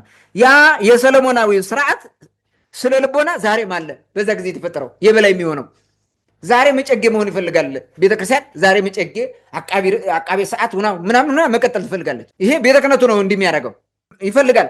ቄሱም እንደዛ ነው። በዛ መንፈስ ነው ያለው። በዛ ጀግንነት ማለት አንቲ ፋሲል ኢያሱ ሙክሪያ ምናምን የሚለው ፋኖ ዘተፈኖ ማህበ እግዚአብሔር የሚል ወጥቶ ከታጣቂ ጋር የዛ ስራው ማለት ነው። የዛ የተወረወረ ከዛ ተወርሮ የመጣ በሽታ ነው። ይህንን ማየት እንችላለን። ሌላው ዛሬም እንደዚሁ በፖለቲካ በቅድም እንዳልነው በዛ በማይረባ ነገር በተረት ተረት ምናምን የመሳሰሉት እንትን ይቀጥላል። ባንዲራም ይጎትታሉ፣ ተረት ተረትም ይጎትታሉ። የሰለሞን ንግስት ማክዳ ሄዳ ወልዳ ምናምን ዛሬም እኮ ይሉታል፣ አያፍሩም። ኢብን የቤተክርስቲያን ይሄንን አንዱ ምን አለ እየተከራከርን ይሄን ካላመንክ እኮ አንተ ክርስቲያን አይደለም አለኝ። እሱን እኮ ማመን አለብኝ እንዴ? የሌለ ነገር በታሪክ ማይደገፍ ነገር ጽፎ አምጥቶ እሱን መቀበል አለብህ። በቃ ደብተራ ጽፎ የሰጠህን ኢምፖሲብል እንድትቀበለው ትገደዳለህ። ይሄ ሁሉ ትልቁ ችግር ነው። ባንዲራው ምን ያደርጋል? ባንዲራው ንጹህ ነው መሆን ያለበት። ምንም ነገር መኖር የለበትም። ለኖ የተሰጠው ምናምን ብሎ እንትን ይላል። አንዳው ነቃው ያለው ደግሞ ባንዲራ ጨርቅ ነው እያለ ይመጣል። በዛ በኩል እርስ በርሱ እንኳን በኋላ አረ ለካ እያጣሉ ነው። ይሄን ሐሳብ በልን እንቶ ዝም አብሮ ይቀጥላል። እና ግራ የተገባ ሁኔታ ውስጥ ነው የገባ ነው ማለት ነው። ስለዚህ ይሄ ራሱ መቀጠሉ በራሱ እንደዚህ ዛሬም መቀጠሉ ያንን ነገር ያሳያል ማለት እንዲዘልቅ እንዲሄድ አድርጎታል ማለት ነው። ዛሬም እንደዚህ የሆነ እያየ ነው። ተረት ተረቱም እንዳለ ስለቀጠለ ነው።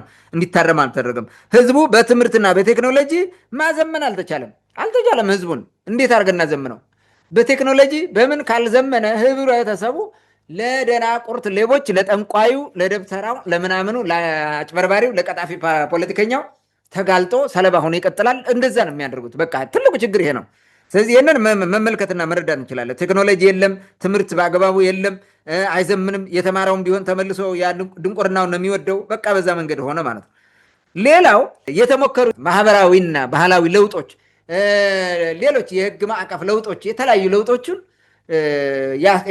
ለማምጣት የተሞከሩ ፕሮጀክቶች በሙሉ ተረሸኑ፣ ተገደሉ። በማን? በደብተራው። ይሄ ደግሞ ዋና ማሳያ የሚሆነው አፄ ቴዎድሮስ ላይ የተደረገው ነገር ነው። መይሳው ካሳ ይሄንን ለመቀየር ነበር የተነሳው በዋናነት ማለት ነው። በዋናነት ምን አለ ለስተርን የሚባለው ሰው መሰለኝ የተናገረው። ምን ይላል? my people are bad, they love rebellion and hate peace, delight in idleness and are averse to industry ያለ ምንድነው? ህዝቤ መጥፎ ነው፣ ሽፍትነትን ይወዳል፣ ሰላምን ይጠላል፣ በስንፍናው ቁጭ ብሎ ዝም ብሎ ሲበላ ሲጠጣ እየዘፈነ መዋሉ በስንፍናው ይደሰታል። እንዲሁ ደግሞ ኢንዱስትሪ አይወድም፣ ለውጥ አይወድም፣ ለኢንዱስትሪን ይጠላል አለ። ለውጥ አይወድም ማለት ቴክኖሎጂ አይወድም አለ። ኦኬ። ከዛ ቀጥሎ ይሄን እንትኑ ነው ፕሮብሌሙን አይደንቲፋይ ሲያደርግ ማለት ነው። መፍትሄ ደግሞ እንትኑ ቪዥኑን ደግሞ ሲያስቀምጥ ምላለ ወዛው ቀጥሎ but if God continues to me in my life እግዚአብሔር እድሜን ካረዘመልኝ አለ። ነገር ግን እግዚአብሔር እድሜን ካረዘመልኝ አለ I will eradicate all that is bad መጥፎ የሆነው ሁሉ አጠፋዋለሁ and introduce all that is salutary and good ጥሩና መልካም የሆነውን ደግሞ አስቀጥሏለሁ አለ። ቼንጅ ያመጣለሁ አለ። ይሄን አቅዶ ሲሰራ ነው ሄደው እንትን ያደረጉት የገደሉት። ዛሬ የአፄ ቴዎድሮስ ሱሪ ይሄ ካባው ነው እያለ ይጎትትላል። ከሞተ በኋላ አስገድሎ እኮ ነው ራሱ እንግሊዝን እየመራ ሴራ እየሰራ ወታደር እንዲበተን አድርጎ ይሄ አንድ ግር በርበሬ የኮሶ ሻጭ ልጅ እያለ ሲሰርብ ሲያዋርድ ቆይቶ ማለት ነው። ይሄ ጥቁር ውሻ ይውለድ ምናምን ሁሉ ለውጥን ቆፍረው ሲቀብሩ ማለት ነው። እንዲህ አድርገው ቀበሩት። ለምን? የሚመጣው ለውጥ እነሱን ጨረቃ ላይ ይጥለናል ብለው ስለሚያስቡ ቅድም የስትራክቸሩ የመዋቅሩ የሲስተሙ ተጠቃሚ ስለሆኑ ማለት ሲስተሙ ማይጠቅመው ለተራው ህዝብ ነው። ተራውን ህዝብ እየበዘበዘ ይበላል። ማን ነው የሚበላው? መኳንንት፣ መሳፍንት፣ ደብተራው። መኳንንት መሳፍንቱ እንትን ውስጥ ቤተ መንግስት ውስጥ፣ ቤተ ክህነት ውስጥ ደግሞ ማን ነው? ደብተራ ነው። ይሄው እነዚህ ናቸው የሚበሉት። ለዚህ ምቹ ሁኔታ ተፈጥሮ ትበላለ። ምን ማለት ነው? በሌላ አባባል ህዝቡ እንደ አንድ ገበሬ እንደሚያረባው እንስሳ ቁጥር ህዝቡ፣ እነዚያ ደግሞ ባለቤት ናቸው። በፈለጉት ጊዜ የፈለጉትን ምግብ አድርገው ይበሉታል። ህዝቡ እንደዛ ነው። ምግብ እኮ ነው ለባለስልጣኑ ምግብ ሆነ። በቃ ተጠቃሚ አይደለም፣ ይኖራል። አኗኗሪ ነው ያለው ሰሞኑን የሆነ ሰውዬ። ህዝቡ አኗኗሪ ይሆናል። ብዙ አኗኗሪ ነው ህዝቡ።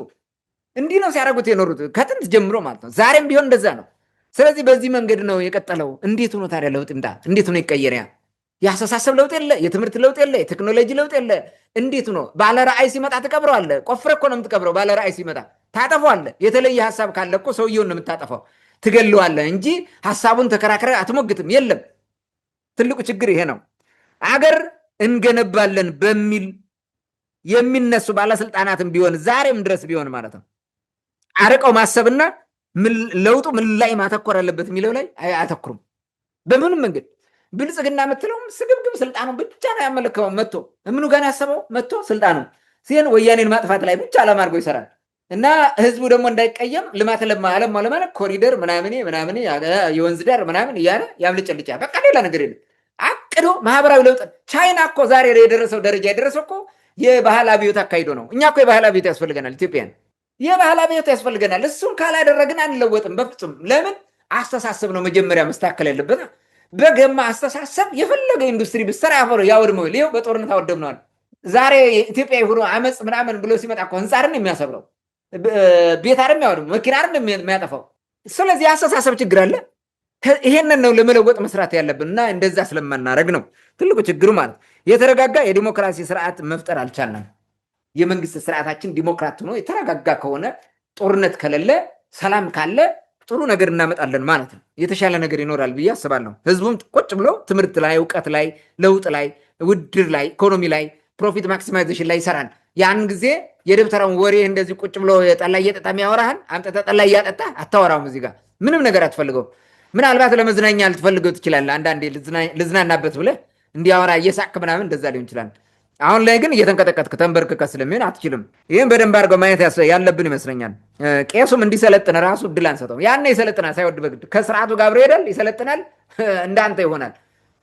የክህነት አገልግሎትም በብቃትና በእውቀት ያደርገዋል ያን ጊዜ ማለት ነው። እንደዛ እንዲሆን ታደርገዋል። ዛሬ ግን ንቁርናውን ተሸክሞ እንዲቀጥል የምናደርገው እኛ ነን፣ ተሸካሚዎቹ ስላለን ማለት ነው። መፍትሄው ምን ሊሆን ይችላል? አንደኛ ትውልዱን ማሰልጠን ነው፣ ማብቃት፣ ማሰልጠን፣ ማዘመን ማለት ነው። ሁለተኛ ሁሉም ሰርቶ መብላትን ባህል እንዲያደርግ አፄ ቴዎድሮስ እንዳመጣው ማለት ነው። የሁሉ ደብተራ ምን ያደርጋል? ሰርተ ብላ ብሎ እንደበተነው ማለት ነው። እንደዛ እኮ ነው ያደረገው አፄ ቴዎድሮስ። የመጀመሪያ ያን ነው። እነዚህ ሆዳቸው ስለመጣባቸው መልሶ ዘመቱበት። ስለዚህ ሰርቶ እንዲበላ ሁሉም ማለት ነው። ቄስም ቢሆን ሰርቶ ነው የሚያገለግለው። ሐዋርያት እያገለገሉ እየሰሩ በሚያገኙት ነገር ድሃ ሁሉ እየረዱ ነው እግዚአብሔርን ሲያገለግሉ የነበሩ እንጂ ብር እየሰበሰቡ ከማንም እየለመኑ አይደለም። ለማን ከበድኩባችሁ፣ ለማን ነው ሸክም የሆንኩባችሁ አለ እኮ ሐዋርያው ቅዱስ ጳውሎስ። ለምንድን ነው እንደዛ ማያደርገው? ቁጭ ብሎ በቃ ዝም ብሎ የሚበላ እዛ በትርፍ ጊዜ። እሺ ቤተክርስቲያን የምትከፍላቸው ተከፋይ አገልጋይ ቢሉ መቼም እግዚአብሔርን አገለግላለሁ ብለህ ተከፋይ ከሆን ምንደኛ ነህ፣ ጽድቅም የለውም። ግብፃውያን እኮ እንደዛ ያደርጉም በነገራችን ላይ አሁን ያሉት ማለት ነው። ስለዚህ በትርፍ ጊዜው ለምን አይሰራም? ሄዶ በቃ ቅዳሴ ቀደሰ፣ አገለገለ፣ ከዛ ሲወጣ ሌላ ቦታ ሄዶ በአቅመው የሚሰራውን ለምን አይሰራም? በማያገለግልባቸው ጊዜ ለምን አይሰራም? ቁጭ ብሎ ከሚውል ማለት ለምን አያገለግልም? እንደ አቅሙ ስራ ሰርቶ ስራ ፈጥሮ። ስለዚህ ይሄ ነገር መምጣት አለበት። ስራ ወዳድ ትውልድ ካልፈጠርክ ስራ የማይወደውን አትሸከሙ። አይተሃል? አንድ ቀልድ፣ አንድ ድራማ ነገር ነው ያየሁት። ሰውየው መጽሐፍ ጽፎ መጽሐፍ ሊሸጥ በዊልቸር አካል ጉዳተኛ ነው፣ ሂዶ መጽሐፍ ግዙኝ ይላል። ዞር ብሎ ከዛም ሁለተኛው ዋጋ ይሄድና መጽሐፍ ግዙኝ ብለው ለቀ። ከዛ መጣ አንደኛው አራዳ ሞጭላፋ ማለት ነው። ብር ስጡኝ ምናምን ልመና እንደዚህ ሆኖ ርቦኝ ምናምን ልቀቁብኝ ይላል። ይሄደ አውጥተው ሩጥ እኮ ነው ከባጋቸው ያወጡ ይሰጡታል። ለዛም ይወሰጥ። ያኛው ሰውዬ በስራ ሊለወጥ ሞከረ። በልመና ብሄድ እኮ ይሰጡት ነበረ ቢለምን ማለት። ልክ እንደዚህ አይነት ነገር ነው እና አስተሳሰባችን መቀየር አለበት። መጀመሪያ መለወጥ ያለበት አስተሳሰባችን ነው እና ከዛ ላይ ትልቅ ስራ መሰራት አለበት ብዬ አስባለሁ። ሌላው ደብተራውንና ኋላ ቀር ስራውን ሲስተሙ ራሱ እንዲተፋው ማድረግ አለበት። ሲስተም ነው ክሬት ማድረግ አለበት። የስራ ባህልን ስታዳብረው፣ አስተሳሰብ ስትለውጥ ሲስተሙ ራሱ አይቀበለውም። አንድ ደብተር አሜሪካ ብሄድ ማለት ነው እዛ ያለ የለመደ በዛው ተሸክሞ የሚሸከመው ካልተፈጠረ ሀበሻ በስተቀር ማንም እንትን አይለውም። አገልግሎም ይሰራል። ያገለግላል፣ ለራሱንም እንትን ያላል ይመግባል። እንደዛ መሆን ያለበት ማለት ነው። ሲስተሙ ነው። እኛ ጋር ግን ልመናን የሚሸከመው ሲስተማችን፣ ስርዓታችን ነው፣ ባህላችን፣ ወጋችን፣ አስተሳሰባችን ነው። እንዲህ አይነት ሌባውን ቀጣፊን የሚሸከመው እሱ ነው። ለቀጣፊ የሚመች አድርገን ስለያዝ ነው። እሱ እንዳይፈርስ ደግሞ ስለምንጠር ማለት ነው። ስለዚህ ይህንን ማስተካከልና ሲስተሙ ራሱ ያን ኋላ ቀርነት እንዲጥለው እንዲያወጣው ማድረግ አለብን። አራተኛ ጦርነትን ማስወገድ ነው። ጦርነት እስካለ ድረስ ደብተራ ሰርቫይቭ ያደርጋል። በቃ የደብተራ ህይወቱ ጦርነት ነው። ጦርነት ይመቸዋል። በቃ ለምን ስርዓት ፈርሶ በዛ ውዝንብር ውስጥ ህዝብን እንደፈለገ ነው የሚያታለው። በዚህ ማዕት ሊመጣ ነው፣ በዚህ ጨረቃ ሊገለበጥ ነው፣ በዚህ ምናምን እያለ እያታለለ ሁሉ ይሄዳል። በዋናነት ኢትዮጵያ ውስጥ ለደብተራው ሰስቴን አድርጎ መኖር ትልቁ የእርስ በርስ ጦርነት፣ የእርስ በርስ ኩቻ፣ እንደዚያ ቅድም እንዳልኩ አንዱን ማውገዝ አንዱን ምናምን እንዲህ አይነት ነገር ነው። ሶ መልካም እድል ነው የምትፈጥርለት። ለዛሬ ለእንደ የሙኪሪያ ፋሲል እያሱ የሚለው በፋኖ ጋር ያንም ማየት ያስፈልጋል ማለት ነው። ሌላው ቴክኖሎጂን ማስፋፋት ያስፈልጋል። ቴክኖሎጂ ሲስፋፋ ነገሮች ሁሉ ይጋለጣሉ። አሁን ይህንን ምን ማለት የቻልነው እኮ ቴክኖሎጂ ስለተስፋፋ ነው። በፊት እኮ እያመመንም እያወቅነውም ቢሆን አባቶቻችን አይናገሩም። ዝም ለማን ይናገራሉ? ቢናገሩስ ሌላ መከራ የሚመጣባቸው እንደዛ ስለሆነ ማለት ነው። በመጨረሻም ያሳለፍናቸውን ኋላ ቀር ታሪኮቻችንና መልካም የጥበብ ዘመኖቻችን ወደኋላ አይተን ከነሱ ትምህርት መውሰድ፣ ከመጥፎም ከእውነቱም ከጥሩም ማለት ነው። ስለዚህ ያን የሚለይ ታሪክ መጻፍ አለበት። የተበላሸ ታሪክ አሁን ይህንን ማን ይነግራል? ተጽፏል እኮ ግን ትውልዱ ግዕዝ አይማርም፣ አያጠናም። ይጠቅመኛል ብሎ አያጠናም እኮ ግዕዝ የቤተክርስቲያን ብቻ የደብተራ ብቻ ይመስለዋል። እዛ ጋር ዜና መዋል አለልህ። ብዙ ታሪክ የምታጠናበት እንትን ነው። በምን ታውቃለህ? ይህንን እኔ ባልማር በምን አውቃለሁ? ስለዚህ ግዕዝም መማር ጥሩ ነው ብዬ አስባለሁ። እና ታሪካችን ግን በደንብ አድርገን ወደኋላ ሄደን ማወቅ አለብን። አትሊስት ኢትዮጵያ የሆነውን ቋንቋ የስነ ጽሁፍ ቋንቋ የሆነውን ግዕዝ መማር አለብን። የምትመራመር ሰው ከሆንክ ማለት ነው። ማንበብ ስለሚያስፈልግ ግዴታ ማለት ነው። ፈረንጁ ሁሉ እየጠራረገ እየወሰደ ያነበለ እንደ ኢትዮጵያ የሆነው በጊዜ የተጻፈውን። ስለዚህ እንደዛ በማድረግ በመመራመር እውነትን እናጋለጥ። እውነትን ለትውልዱ ማንትን ማለት አለብን። እስከ ዛሬ እኛ ተሸክመን በድንቁርና ይኖርን ይበቃናል። ልጆቻችን በእንደዚህ አይነት ድንቁርና ውስጥ መኖር የለባቸው። ሀገሪቱም ከዚህ በኋላ ሰላማዊት እንድትሆን ብንሰራ ጥሩ ነው ብዬ አስባለሁ። ታንኪ መልካም። እንግዲህ ይህ የውግዘት እና የወንጀል የመባረክ አዋጅ ለምንድን ነው እስከዛሬ የቀጠለው ለሚለው ጥያቄ ለሰጠን ምላሽና ላነሳቸው ማሳያዎች ከልብ አመሰግናለሁ። ምናልባት ከዚህ በፊትም ብዙውን ስላነሳ ነው በተለይም እንደ ማሳያ የጠቀስካቸው ብዙዎች አሉ። ይህ ማህበራዊ ሚዲያ ላይ አሁን ቅድም እንዳልከው አለ፣ ሞልቷል፣ ሰው ያየዋል። ኢቭን እንደውም ኮሚቴውን ራሱ አሁን ምህረት አስገብቶ ከመንግስት ጋር አሸማግሎ ጫማ ለሶ ተንበርክኮ ለምኖ አስገብቶ ያሳሰረው ደብተራው ነው። ይህን ማንም ሰው ሊክድ አይችልም። በዚህ አጋጣሚ ማስታወስ ስለፈለግኩ ነው።